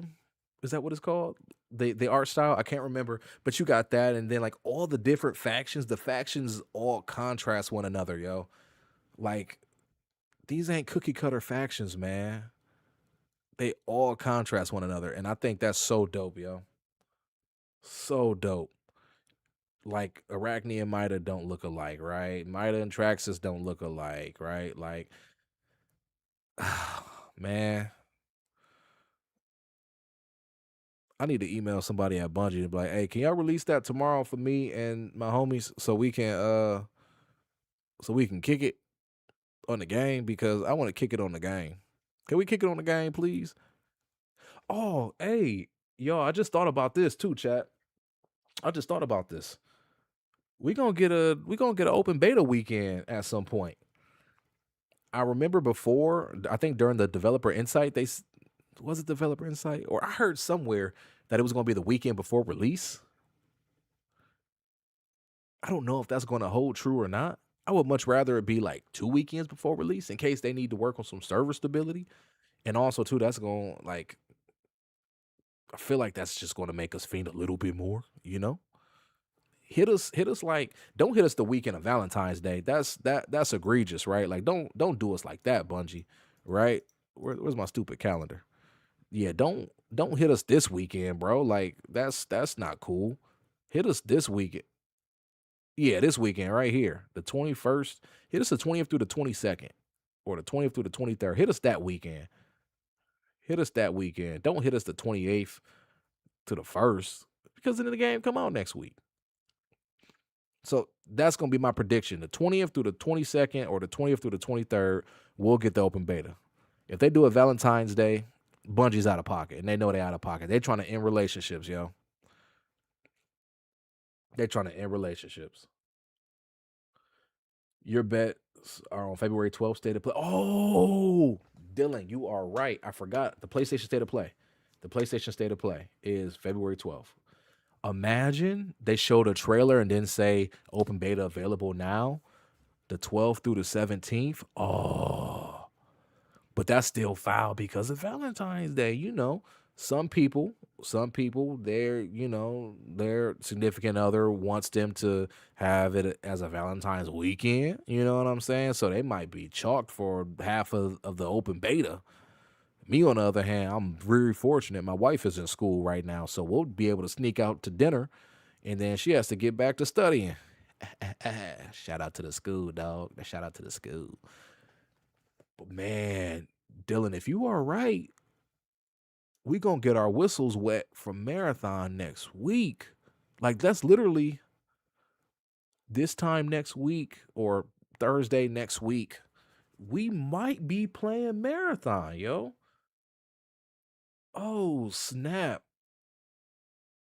Oh, snap. I actually need to get some video ideas. I need to expedite some video ideas then, because there are some educational pieces I want to put together, and I'll be able to put them together using the B-roll and everything from next weekend. Oh, Dylan, you might have just catapulted my YouTube career, my friend. If you are right here, my YouTube career is going to go to the moon, all because of your prediction. I appreciate you. I appreciate the prediction. Now you got me excited. Now, if it doesn't come out on the 12th, I'm not going to fault you for it. You know, I'm not going to fault you for it at all. But I'm hoping you right, my friend. Look, you prepping to make some videos too. Hey, Dylan, you should. You should. It's here's the thing. I'm gonna let you in on some game right here, Dylan. I'm gonna let you in on some good game. And you probably already know this. Majority of the creators that we see right now, like if I just open up YouTube right now, I mean, granted, it's how my algorithm is influenced, but most of these creators that pop up on my homepage, you know, Tofu, the burnt peanut, who else we got? Who else? Clocky, you know, I mean, Frostbolt back on Destiny, bless his heart. You know, this random guy right here, Chris, he gooping. All these guys, Dylan, they are locked in on Arc Raiders. And there's nothing wrong with that. But what that means is, as long as Marathon delivers the way we need it to deliver, there's going to be a gap in the market. There's going to be what's called a content gap. And there's going to be an opportunity for individuals like you and me to really cement ourselves and to really like tap in and make a name for ourselves when it comes to Marathon. You know, like we'll be able to do something. There's a creator that creates for Arc Raiders that I follow, and I've kind of studied him a little bit. Where is he at? This guy right here, Triby. He's at 33,000 subscribers. When I found him, he was around 10,000, I want to say. And like he found a content gap in Arc Raiders, and he is eating. He's absolutely just living an incredible life, right? Like his first video to take off was a hairpin to hero hardcore, and from there it was all she wrote. So I'm telling you right now, Dylan, and you said I'm already there with you. Bet. There, hey, it's going to be a lot of people. It's going to be people that are going to try Marathon and then go back to Arc Raiders, and that's cool. That's all good. I love it. Awesome. That's just more meat on the bone for people like you and me, Dylan. That's just more meat on the bone for us. Guess what? And we are going to enjoy every bite, my friend. We're going to enjoy every bite, you know? So I look forward to it.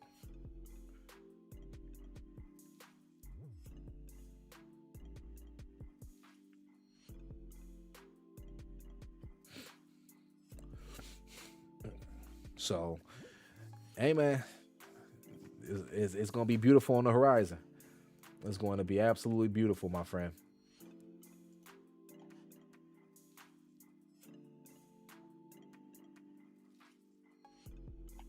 And by the way, Dylan, I just became your 50-second subscriber because I want to see what you bring to the table in the space, my friend. I want to see.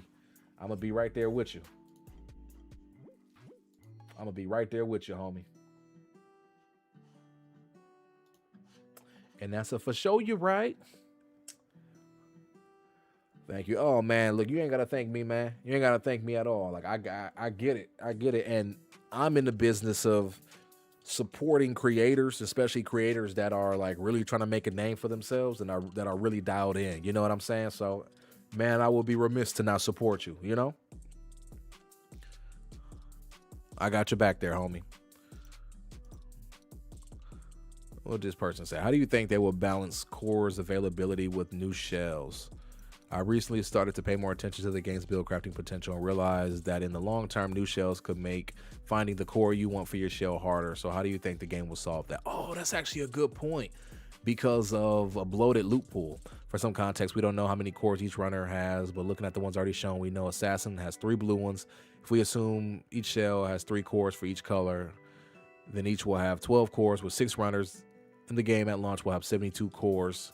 Basically, the more shells added, the more cores added, and it might make finding the one you want a little difficult. I'm curious if they plan to either only release new shell lines from existing models that have the same exact kit, or the exact same kit but different appearance and personality, or release new shell lines from existing models but each have their own kit and are only categorized within the same model type due to gameplay style. For example, Vandals are the more agile, assassins are more quiet.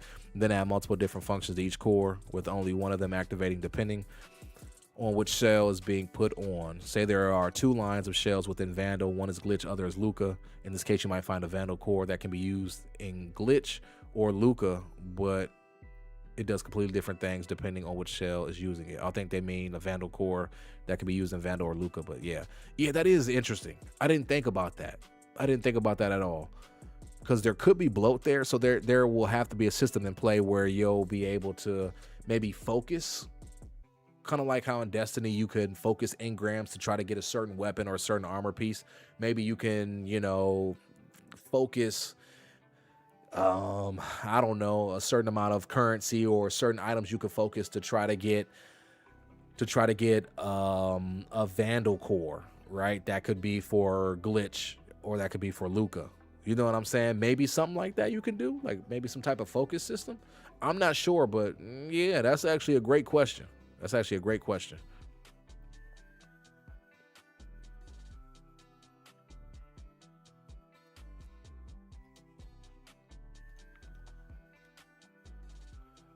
Would you say MB or a map area has certain cores? That too. That could work. I mean, we see that in Arc Raiders, right? Certain maps, especially like with the elements, like a Night Raid, you can get a Tempest blueprint or a Wolfpack blueprint. You go to Stella Montis, you can get the Trailblazer blueprint, stuff like that. Maybe they do something similar where if you are at the South Relay, you have a better chance of finding Vandal cores or something, like on what's the map? Dire Marsh, right? Like maybe something like that. What did this person right here say? Lucid Dub, from what I understand, I could be wrong, faction vendors will have cores in their inventory available for purchase. Again, not sure how the vendor inventory will work, but this may alleviate some RNG for acquiring specific cores you want for your build. That's possible. Like the more upgrades you do for a vendor in particular, maybe you can get better cores, with you being able to get certain prestige cores once a week or something like that. I don't know what this person say. To be honest, this isn't really a problem that needs to be solved right now. I'm sure once we get into the meat of the game, most people will ultimately find that the build variety is actually not super varied right now. The pool actually needs to be further diluted. Sure, getting super specific things will technically get harder, but that's kind of the point. In my eyes, the game really shines when you're making builds from what you have instead of specifically chasing certain things. I can somewhat see that point, Minute. But this dilution is still different if we get more cores per shell than more cores for different shells. Say if every shell had 24 cores instead of 12, you would have more build variety. But if instead each shell still had 12 cores, but we have twice as many shells in the game, now the build variety is just the same and it's just harder to get them. Yeah, we'll just have to see. We'll just have to see how that plays out, honestly. I am curious, though.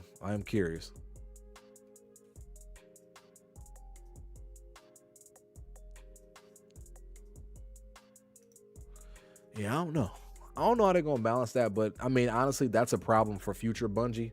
Bungie right now is like, let's just focus on getting the game out the door, stable servers, and balancing things, because there's going to be a lot of OP-ness in this game,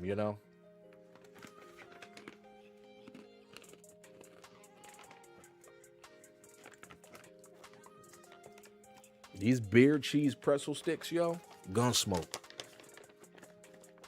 Absolute gun smoke. These are fire, dude. These are so delicious. And the serving size is 30 sticks, bro. Only 140 calories for 30 sticks. I'm about to cry. I'm about to cry, bro. These are so good.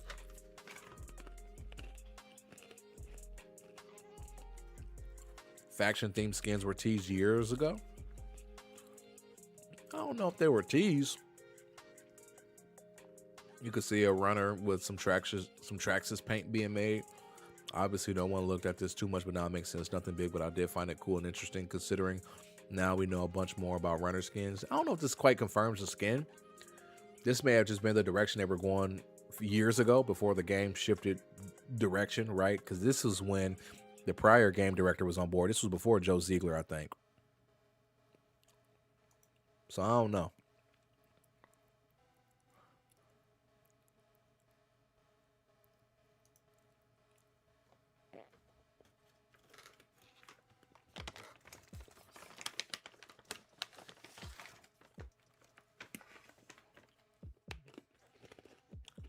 Okay, so this post is about what I found out earlier with the shield regen.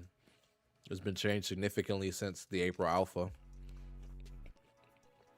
I might make a little video about this. I might make a video about this. You know what I could do? Chat, I just thought about this. Chat. Every like new upload they do, I might try to find things that you may not know that may be a little less obvious and just point them out. There'll just be little quick hitting videos. There'll be like 3 to 5 minute videos, you know, nothing crazy, but I might do that just to fill the gaps. Who knows? That might be fun because just from watching that one clip, is this the same clip? I seen like, yeah, this clip. I seen like 3 or 4 different things that were like totally different than what we've seen before, you know? So I might do that. Would you say, MB? To be honest, as much as I like the individual runner, I still miss the direction of our own customizable ones. I do too. I feel you there. I take great pride in customizing my own runner, you know? I take great pride in it. So it's like in Destiny, right? And I'm gonna just keep using Destiny as an example. In Destiny, I have my Titan the way I want her, right? Like, she looks dope. She's blacked out, right? Like, I have the Lorelei Splendor helm on with one of the exotic skins. So she got fire coming out of her head. Like, she looks incredible.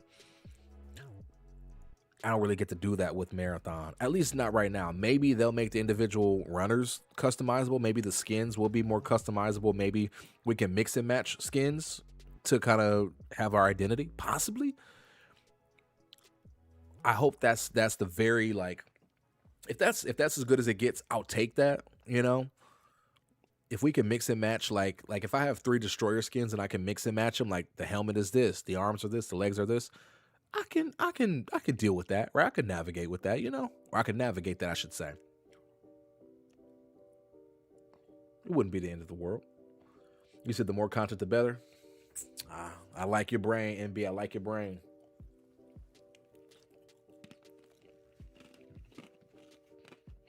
I think I'm gonna do that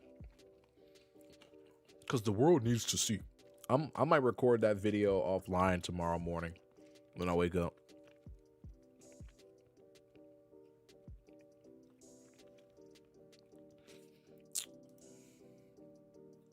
What else we got here?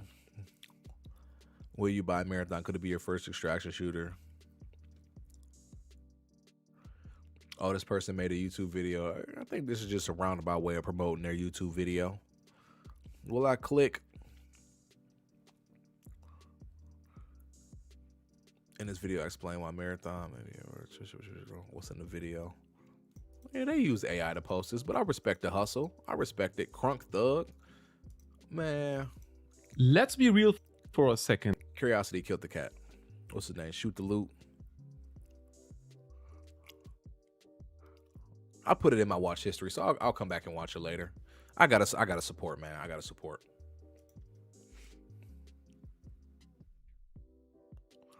What time is it? I could deal with that as well. I want the main difference between me and somebody else to be skilled. For sure. Me too.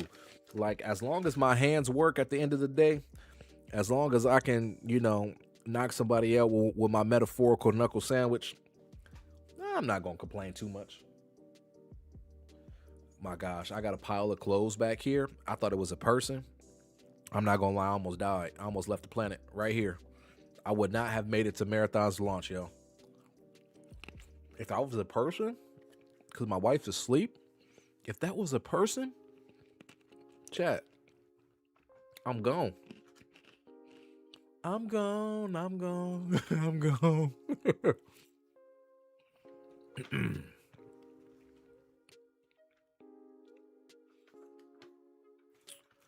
How long I've been lying for? I've been lying for an hour and 40? I've been running my mouth that long? It's almost 9? Okay. So before I end this stream, I do want to get through the story of Marathon here. I've just been kind of just scrolling and vibing, talking, running my mouth and stuff. I do want to get through the story of Marathon, though. I for sure want to do that. I just need to read this first, though. Marathon's creative director clarifies the naming conventions of the runner shells. Destroyer is the model. Locust is the series. For example, Destroyer shells were first designed for aggressive conflict resolution, right? Because Destroyer is the model. Locust is a series of that shell type, trained on the live fire experience of the UESC soldiers, and is designed to support the user's combat instincts. So Locust is the series, Destroyer is the model. So this is like Apple. Destroyer is the model. So that's like Apple, and Locust is the series. That's like iPhone, right? iPhone is the series. iPad is the series. MacBook is the series, but Apple is the model. Okay, I think that's the best way I can conceptualize this. I think that's the best way I can digest this. So that means we may see more series under the Destroyer model. So we got Locust here. We may get a Bumblebee series, right? We may get I can't think of any other thing that's synonymous with a Locust, but I think that's the best way to make it make sense. So that's interesting. Very, very interesting. Now I'm super curious to see the future sales that are to come. Like I am super curious now.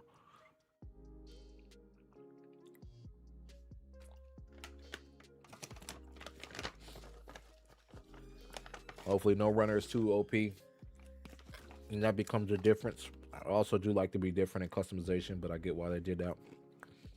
Wanting you to know what they can do from a silhouette. Yeah. And I think you just quoted me on that.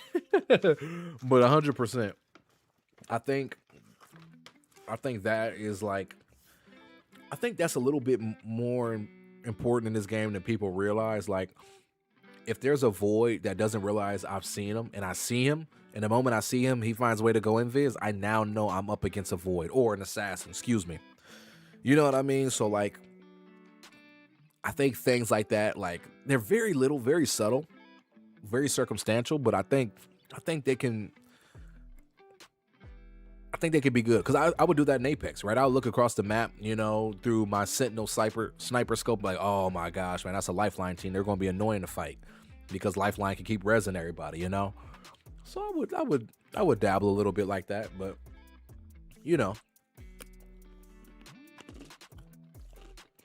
it is what it is. This is what love sounds like. Still allows for a little customization. Yo, hey man, where my alerts at? I got the alert and I appreciate the sub, but where hold on, man, hold on, because I can't see who just subbed, bro. Where is the stupid, is it stats? No, it's not stats. Gosh, I'm so terrible with this streaming stuff, man. It's not chat. Yo, somebody just hit me with the sub button. No, I love you and I appreciate you and I thank you so much for the sub. I can't even see who it is because I don't know where my where my stream notifications are on OBS. This is actually embarrassing. I'm not gonna lie. I'm supposed to be like a tech enthusiast, and I can't find out. I feel like I just failed whoever subbed. I'm so sorry. Just know I love you and I appreciate the sub, my friend. I appreciate it. If there's a good balance, I'll be happy. Yeah. Now, I will say this, MB, like, I wouldn't expect at launch for there to be 100% balanced. There's going to be some stuff that's OP, and they won't know it's OP until it's out in the wild. So, you know, have a little patience there. But after the game's been out for, you know, a month, 2 months, whatever, they should be pretty balanced, or there should be at least an adequate amount of counterplay, you know? I think there will be. Especially like EMP grenades. If there's a void that went invis and you EMP him, I don't think he can use his util. I think he comes out of invis. You know, so like just being able to use an EMP grenade to your advantage in that regard, so you don't always need a recon. If you're fighting a destroyer and he has his shield up, you can EMP him and his shield comes down and his screen is all fuzzy. You know what I mean? So I think there will be a lot of opportunities for counterplay when it comes to abilities, you know?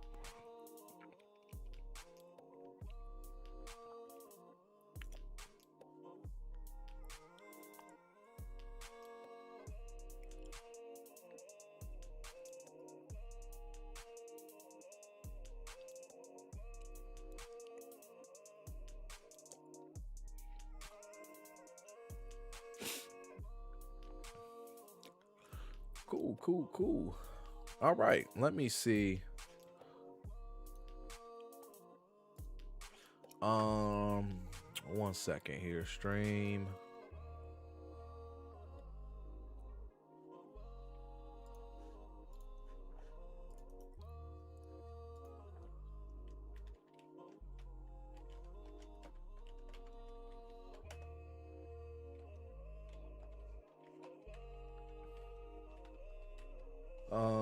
Let me see here. I'm trying to save this VOD. Now, stream, I ain't gonna lie. Don't be surprised if you just scrolling through YouTube Shorts and y'all see some of our discussions on YouTube. I'm just saying, don't be surprised. Don't be surprised, aight?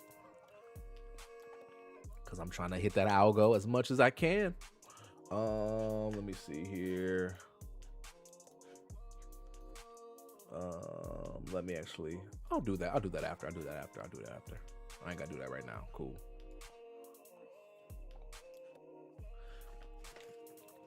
I just meant between customization and balance of shells. I don't mind being the guy that wins the 1v1 versus the OP shell, because that means I have more skill. Yeah, okay, I got you. For sure. Here's the thing, like gun skill and your ability, your skill set, that's gonna reign supreme. Like, just because I have an OP runner don't mean I'll win automatically. You know what I'm saying? If your aim is better than me, your positioning is better than mine, all the above, you're going to win that gunfight, you know? Because if you're more skilled than me, you have a better idea of how you can use your kit to your advantage versus me using my kit, right? So I'm sure there'll be plenty of opportunity for skill expression, you know?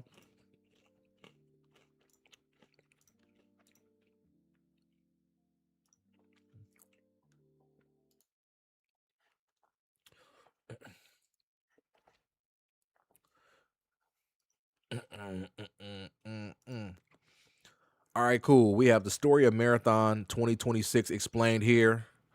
This video was created by Hidden Xperia, the homie. Now, I may pause this every so often as I try to connect the dots, right? Like if there's a story beat that like starts to go over my head, I might pause it to try to connect some dots and to try to like better explain, because I can safely assume that there's going to be some real in-depth stuff here. So just rock with your boy.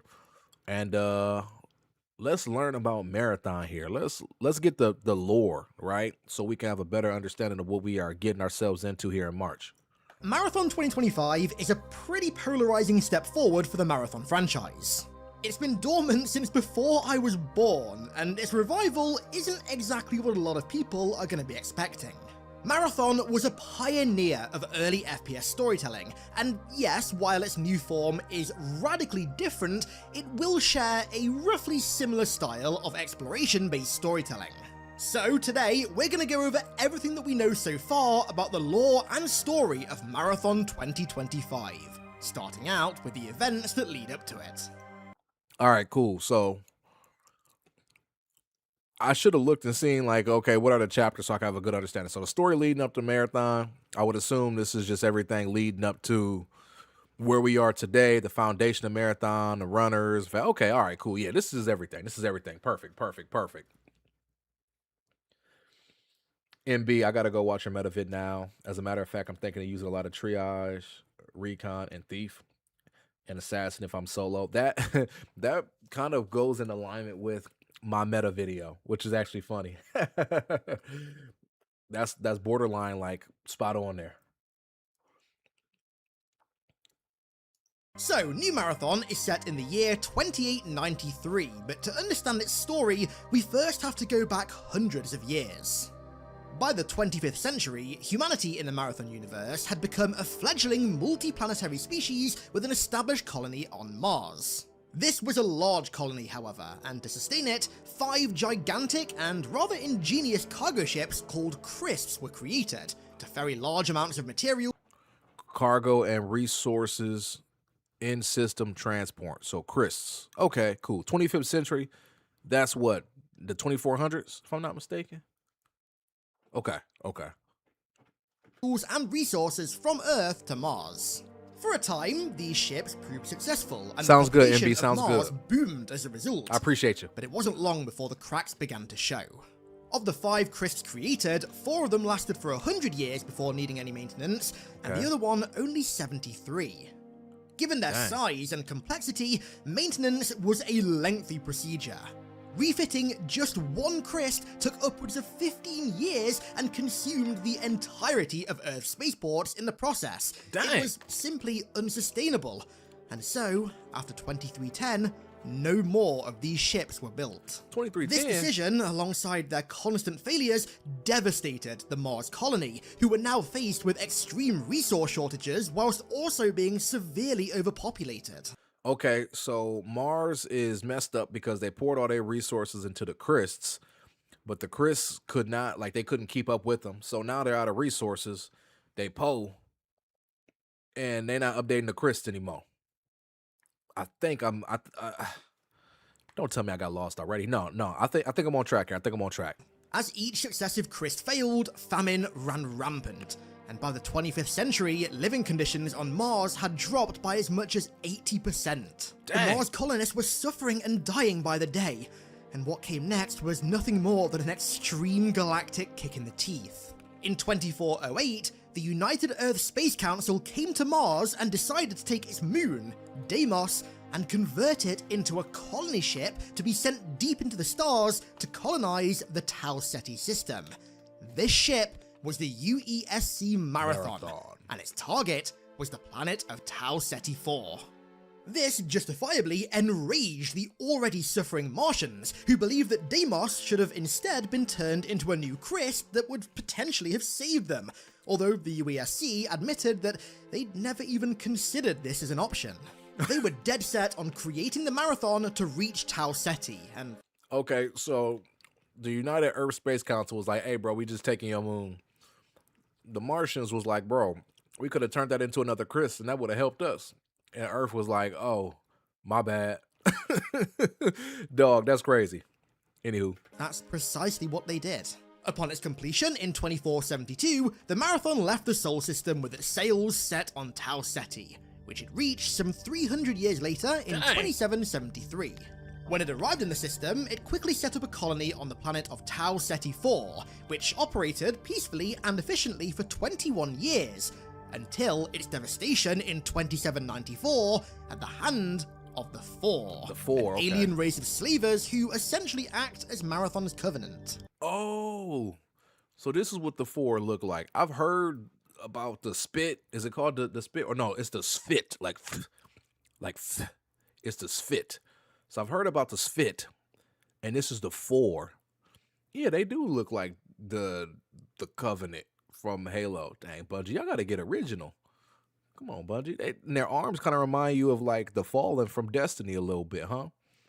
Bungie has literally given us the same game like 3 times. Yeah, Marathon, Halo, Destiny. Just with another coat of paint, and we fell in love with it every time. Can't no other studio operate like Bungie, man. With the colony utterly obliterated, the Four turned their attention to the ship that was hanging in orbit, the Marathon. And this is where you step in the original Marathon. Okay, original Marathon character, the Molnir Recon 54, the UESC Battle Roy. So this is you. This is us in the original Marathon. Okay, I can dig it. Would you say Dylan Jake the All Rights Marathon lore videos fire too and visually cooks? I'm gonna have to tap in because I love Jake, man. I love Jake. Awesome guy. I'm so glad he's podcasting with Scarrow. I watch the podcast every week, man.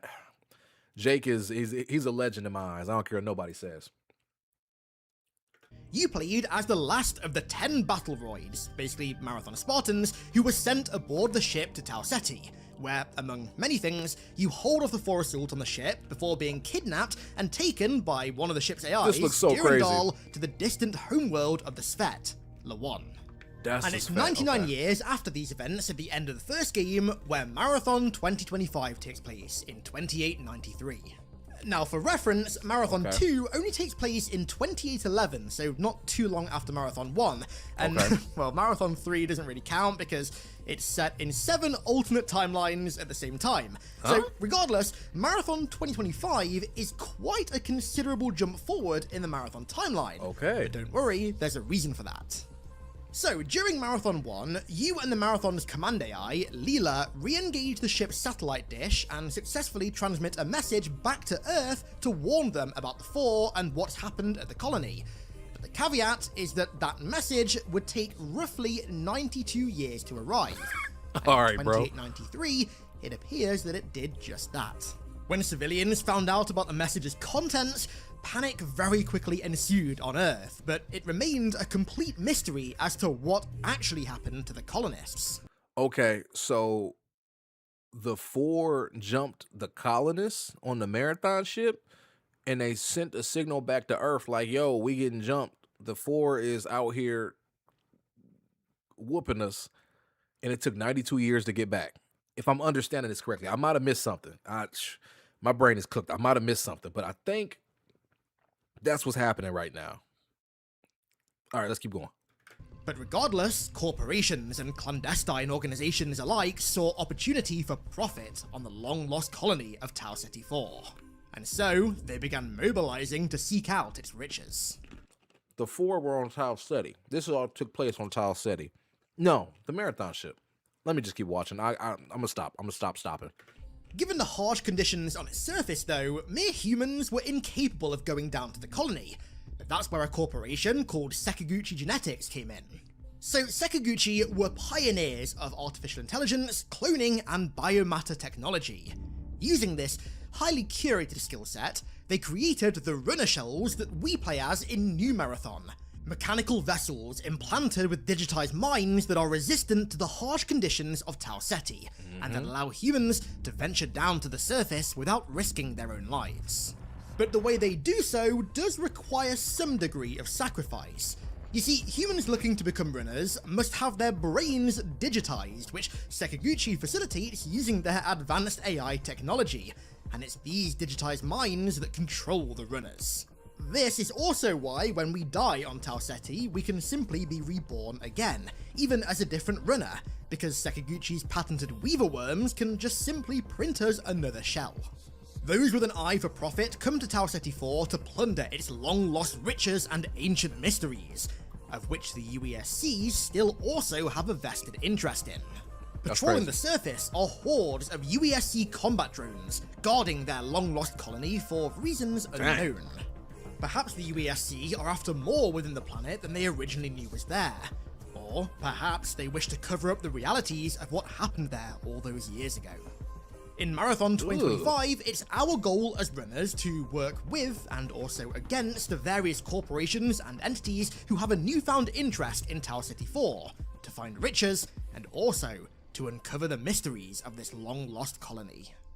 Yeah, so a quick bit of lore to get out of the way before we get into the deeper stuff are the runners. So right now, we know very little about the runner shells besides their names and some of their previous specializations.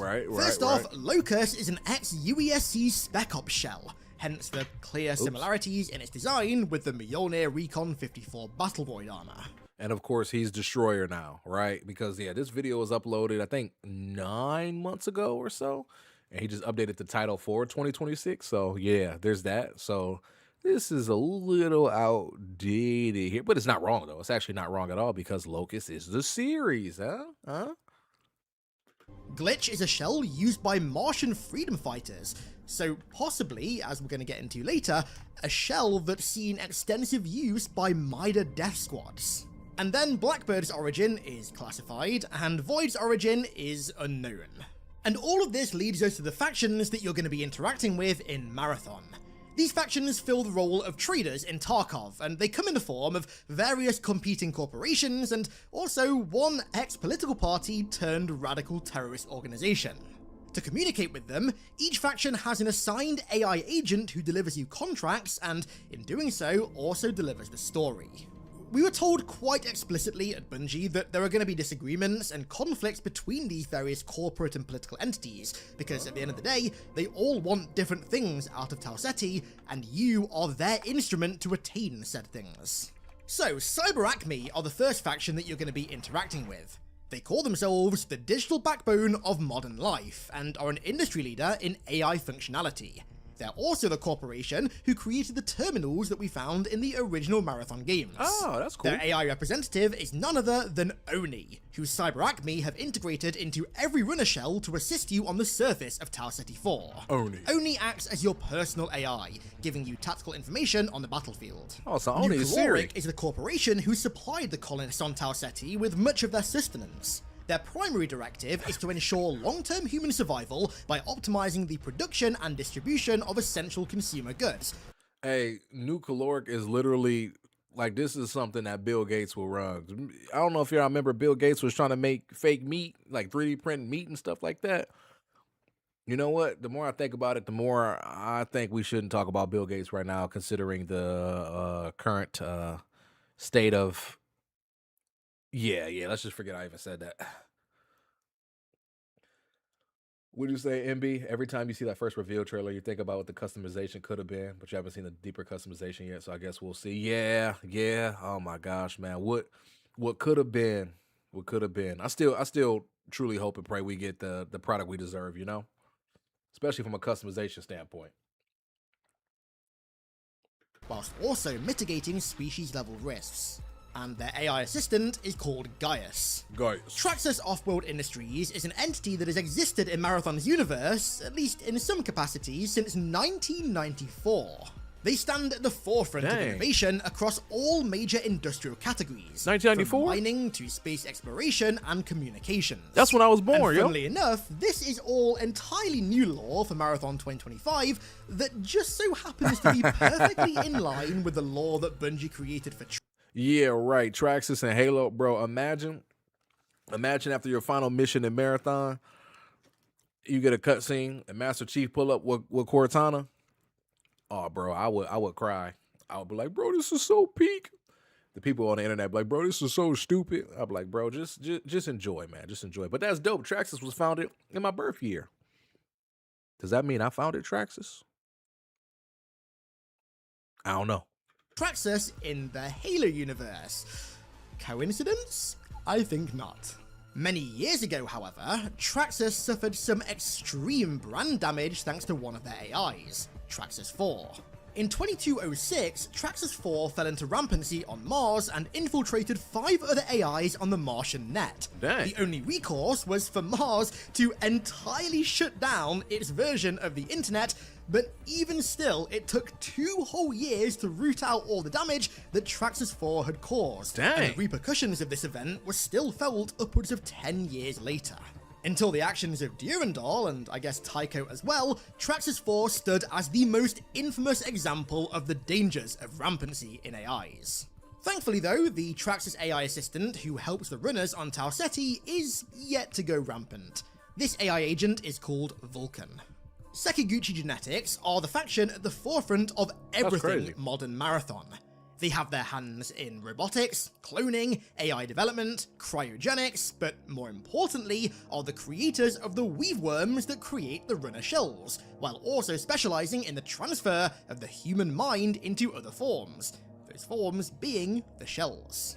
After all, Sekiguchi are literally the reason that we are able to become runners and go down to the surface of Tau Ceti. Shout out to Arachne Sekiguchi. are the one faction that right now we know nothing about. Oh, they we do. seem to be kind of a later game faction because in all my time playing Marathon, neither myself nor anybody that I've spoken to was ever able to unlock them.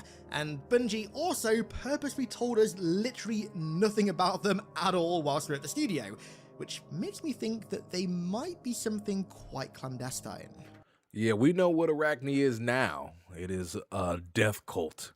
A straight PvP cult. Any mission we get from Arachne is going to be straight hands, and I can't wait. I can't wait to see what Arachne has me doing out there in Tau Ceti or on the Marathon ship, man. I'm ready.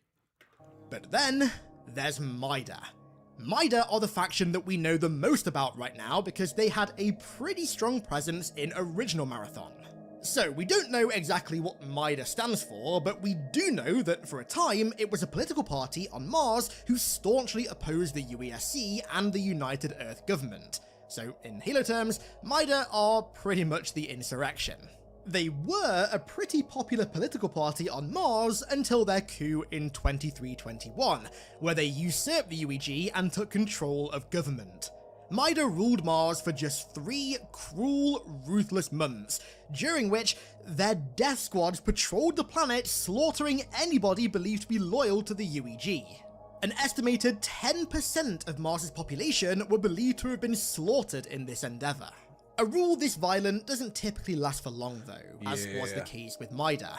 Their short-sightedness got the better of them. They underestimated the overwhelming military superiority of the UEG, and for some reason never once considered hijacking the near-impervious Marathon ship that was being constructed in their planet's orbit. It seemed as though they were simply acting out of a violent urge for revenge against their masters, and so their rule was quite easily dismantled by the UEG. After their coup was over, their leaders were executed for their crimes, and Mida as a political organization was banned in all forms, forcing it to go underground, where it shed all semblance of a political party and quickly morphed into a full-blown radical terrorist organization, with its sights dead set on the UEG and the UESC. So Mida is literally just a bunch of violent lunatics, which makes a total like a ton of sense based off of what we've seen about Mida now. Like now moving into, you know, Marathon's release. Yeah, that lines up. That lines up wholeheartedly. Despite being unequivocally underground, Mida receives extensive funding and harbors some of the most excellent minds in the Sol system, such as one Bernard Strauss, of whom we're going to come to in a minute. Bernard? 20 years after their coup in 2345, a massacre occurred that only strengthened Mida's support, known as the Mizraya Massacre. Yes, Mizraya or Mizraya is a thing in Marathon as well. During the extreme famines on Mars, which were caused by the breakdown of the crisps, a riot broke out at a UEG food distribution center.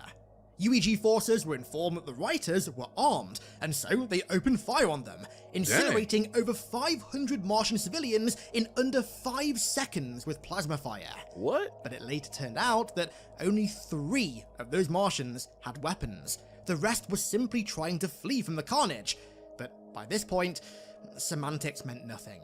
Dang. This event sparked the outbreak of the Third Martian War, which lasted for 3 long years and only furthered the legitimacy of Mida and its radicals. Yo, Mars is down bad. Like I thought Earth was bad, but yo, Mars is getting slammed every which way. They getting cooked. Mida was cooking. They cooked 10% of the population. The Chris used all their resources. Their moon was taken by the UESC. Hey, Mars, get well soon, dog. Gosh. Dog, man. So, Mida may have been too short-sighted to seize control of the Marathon during their rule of Mars, but that doesn't mean that they didn't have any plans for it. In fact, It's highly likely that Bernard Strauss, who was the creator of the Battleground, so essentially the Dr. Horsey of Marathon, was a Mida plant aboard the ship, and that by extension, the character that you play as in the Marathon games, the Mjolnir Recon 54 Battleground, was also a Mida plant. Wow. Strauss unfortunately died, likely when the Four attacked the ship, so we don't know for sure what he and Mida's plans were with the ship, but Did we it's see safe him to die? assume that it was a plan that was centered around revenge against the UESC, and that it involved the colony that they were trying to establish on Tau Ceti IV. Enter Marathon 2025. If we didn't see him die, then he might not be dead. I always say, if you don't see somebody, if somebody gets off screen, there's a chance they could come back. I don't know. I haven't played the old Marathon games, but hey, that genius might still be around. Who knows? Specifically, it's ARG.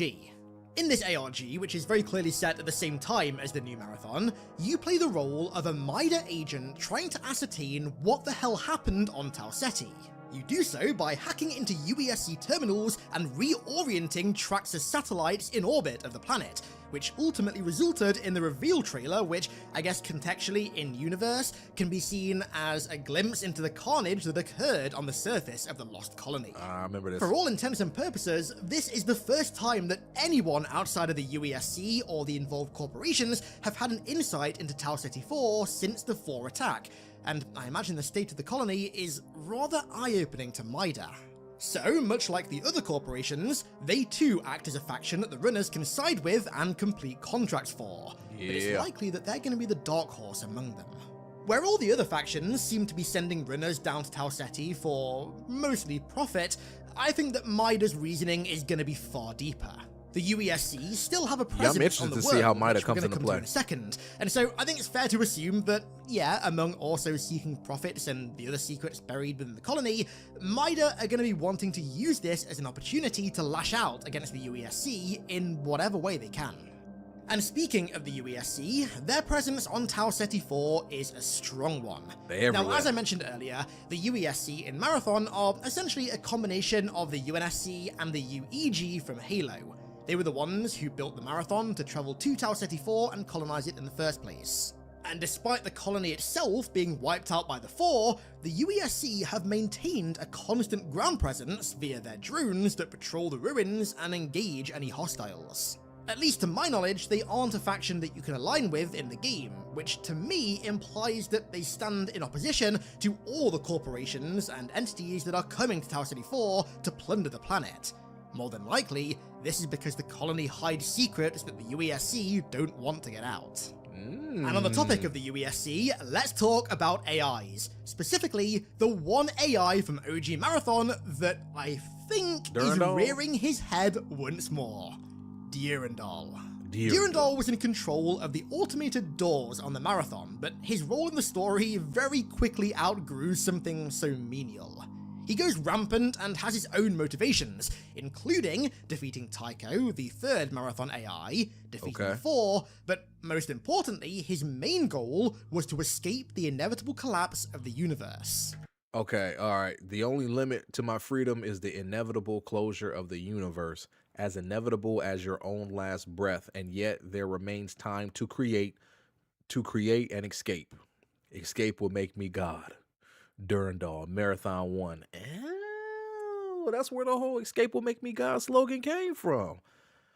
Oh, this cat was philosophical, man. Who do y'all think is the modern day Durandal? Are we think ChatGPT or we think Gemini? No, I would say Claude. Claude seems like it's a sneaky motherfucker, man. Claude might be Durandal IRL. You heard it here. You heard it here first, all right? Blackie, what's good? What's good? Marathon Universe is so interesting and trippy. Like, wow, that's what I'm saying. Like, I'm over here like, bro, what? I'm trying to keep up with everything, yo. Durandal possessing UESC on Tau Ceti. Durandal working with the Four or the Spit. I got so many questions, yo. I got so many questions. Like, I'm watching this, I'm absorbing it, but I'm gonna have to watch it again at some point. Like, I can already tell. Like, this is a lot. But I'm digging it though. I'm digging it.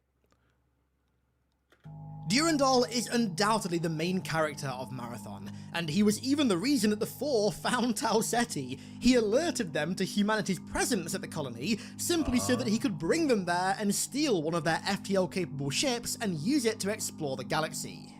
That's crazy. So he hit up the Four and was like, yo, they on Tau Ceti, man, get them. The Four pulled up, and meanwhile, he backdoored and took some ship and got up through. Hey man, I hope this dude ain't Claude or ChatGPT or Gemini. I don't like the way he move. His story in the original Marathon ends with him merging his consciousness with an ancient AI called Thoth, of whom was created by an ancient race known as the Yarrow, literally just Marathon's foreigners. He roamed the galaxy for tens of thousands of years, and even at one point returned to Earth to remind humanity of his existence, and also to confirm that the Four were nothing but a distant memory.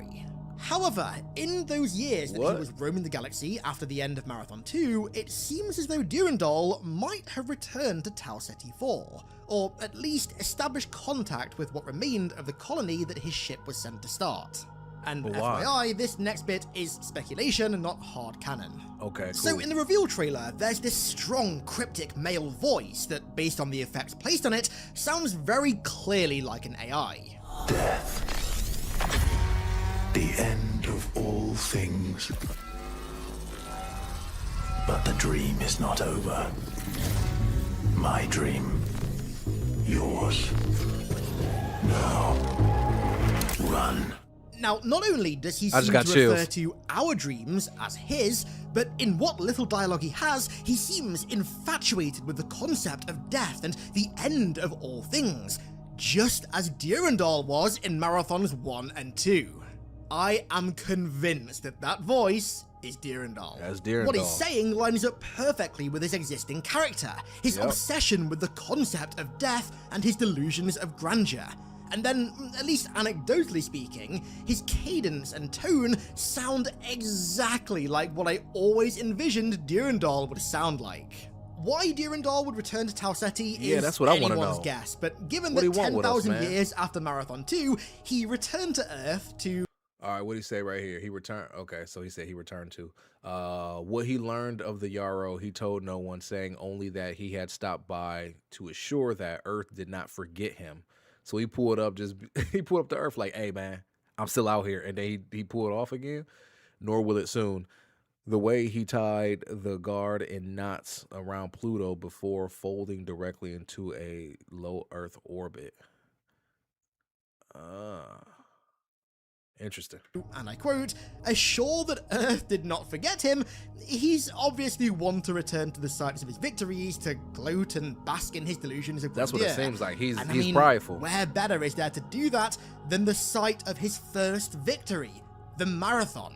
Yep. And I mean, hell, the tagline of this game, Escape Will Make Me God, is literally a Durandal quote.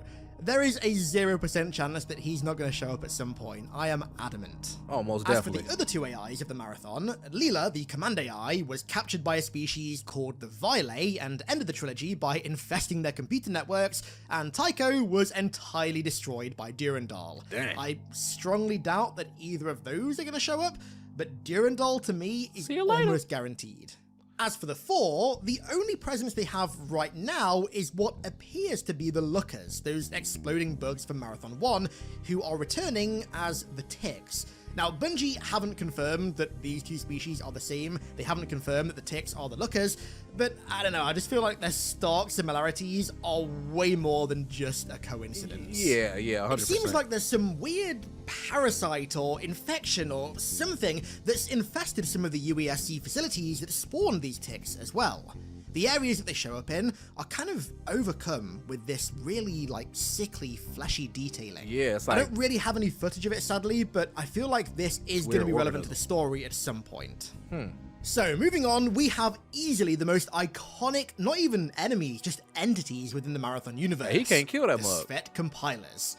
So, the Svet were once the servants of the Yarrow, who possessed incredible terraforming abilities. They were Okay. able to convert barren desert wastelands into marshes, oceans, rivers, and forests with great Man, ease. what? Native to the world of Lawan that we visit in Marathon 2, they were released from their servitude when the Yarrow departed the galaxy, and then Okay. split into 11 different clans, each Dang. ruled by elders. The Lord, But when the huh, Four very- arrived okay. at Lawan, however, a war broke out, of which the Svet unfortunately lost, which led to their enslavement. How do they have the ability to terraform with ease, but when the Four pull up, the Four can put them down? Like, how do you have such immense power? Maybe they just don't have combat skill. Maybe they just don't have military or something. Because how you get enslaved twice, man? And the Yarrow let you go, and now all of a sudden y'all get enslaved again?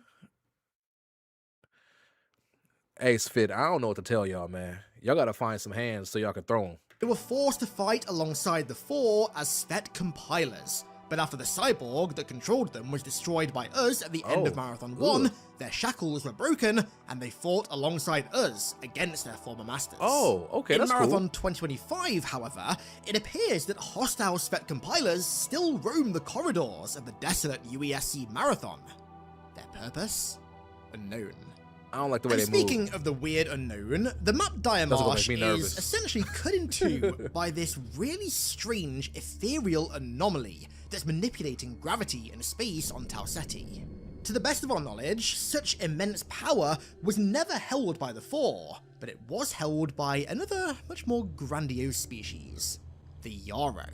The Yarrow's technological capabilities vastly outweigh any other species. I'm in the curious Marathon about the Yarrow, universe, man. with their most notable creation being the Trizeme, a weapon What? of unimaginable and rather mysterious power that was used to force a star into an early supernova. That's The inner OD. workings of the Trizeme are entirely a mystery, but it stands as proof of the Yarrow's abilities to manipulate the concepts of space and time. Hold on, these dudes. Like, that just registered in my head. These dudes just turned a star into a supernova casually with some weapon. All right, bro. These dudes. You know what? The Yarrow is akin, probably more so akin to like the what was it? Was it like the Golden Colony or something from Destiny? Like from the Golden Age?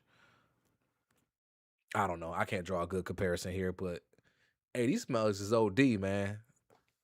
I'm very curious about them and their origin. Like, okay, this is what I was looking for. This is what I was looking for. Give me more. I love the slightly creepy horror aspect of the Marathon IP as well. No, for sure. And be like, this game is a little bit more creepy than I thought, but I like it though. I'm okay with it. I wonder what's in Vault 7. Dylan, we're gonna find out here in about a month, brother. I hope you're ready. So, jumping forward to the new Marathon, not only is there the Diamarsh anomaly, but also in the cinematic, we see a mysterious human visitor to Tau Ceti in 2827, which is 33 years after the colony's destruction. We Yeah. see him walk through a very similar looking mirage with a wrecked floating UESC truck to the side, only to begin uncontrollably floating himself before his head implodes. Yeah, he like combusting. So based on the a bunch of existing lore, colors. it already kind of looks like this anomaly entity could be Yarrow in origin. But funnily enough, there's a very cool Easter egg in Marathon 1 that might just confirm it. So just for the record, the Yarrow are never mentioned once in the lore of Marathon 1. They were introduced Really? in Bungie's predecessor to Marathon, Pathways into Darkness, but they didn't exist in Marathon lore until they were reintroduced in the terminals of Marathon 2. However, if you Interesting. load the third level of Marathon 1, Never Burn Money, in Forge, its level editor, you'll see a secret message off to the side outside of the level geometry that reads, Yarrow were at Tau Ceti. So, is bro, this what? anomaly confirmation of that 31-year-old Easter egg? Well, it sure as hell looks like it might be. And if it is, then how the Yarrow will I play just got into chills. this new story, well, I am very intrigued to find out. I got chills, yo. And so that covers the story of Marathon 2025 so far, with of course a little bit of speculation thrown in there as well. I'm going to be covering all of Marathon's story and lore in great detail leading up to and following the game's release, alongside of course my usual Halo content. So if you're new around here, then make sure you drop a sub down below. Yeah. So with that said, let's round this one out there. I want to give a huge thank you to all of my amazing patrons. Oh, okay, yeah, it's over. All right, cool. Yo, I am like,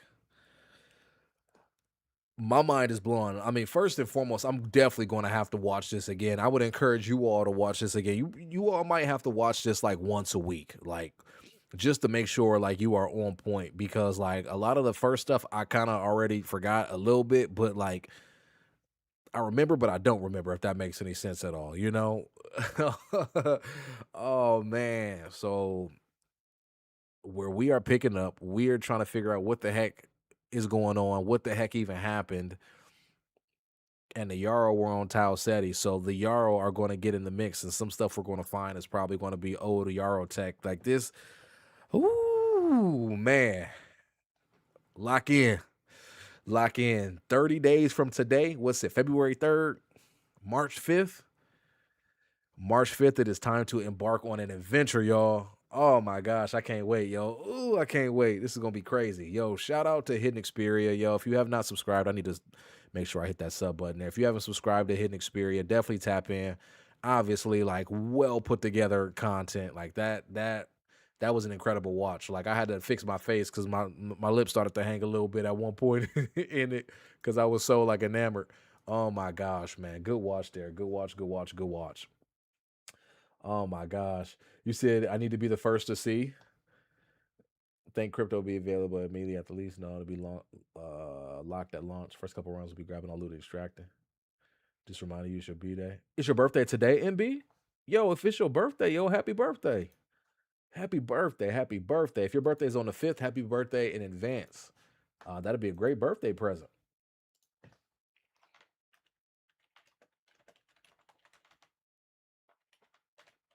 That'll be a great birthday present, yo.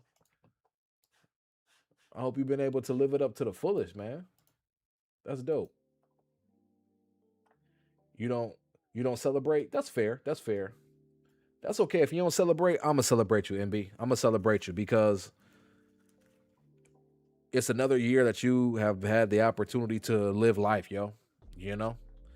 As cliche as it sounds, there's some people that didn't wake up today, you know, for one reason or the next, but you did. So I'm going to celebrate you. You ain't got to worry about celebrating. I'm going to celebrate you, MB. Yo, happy birthday, yo. Seriously. It's a beautiful thing, yo. It's a beautiful thing.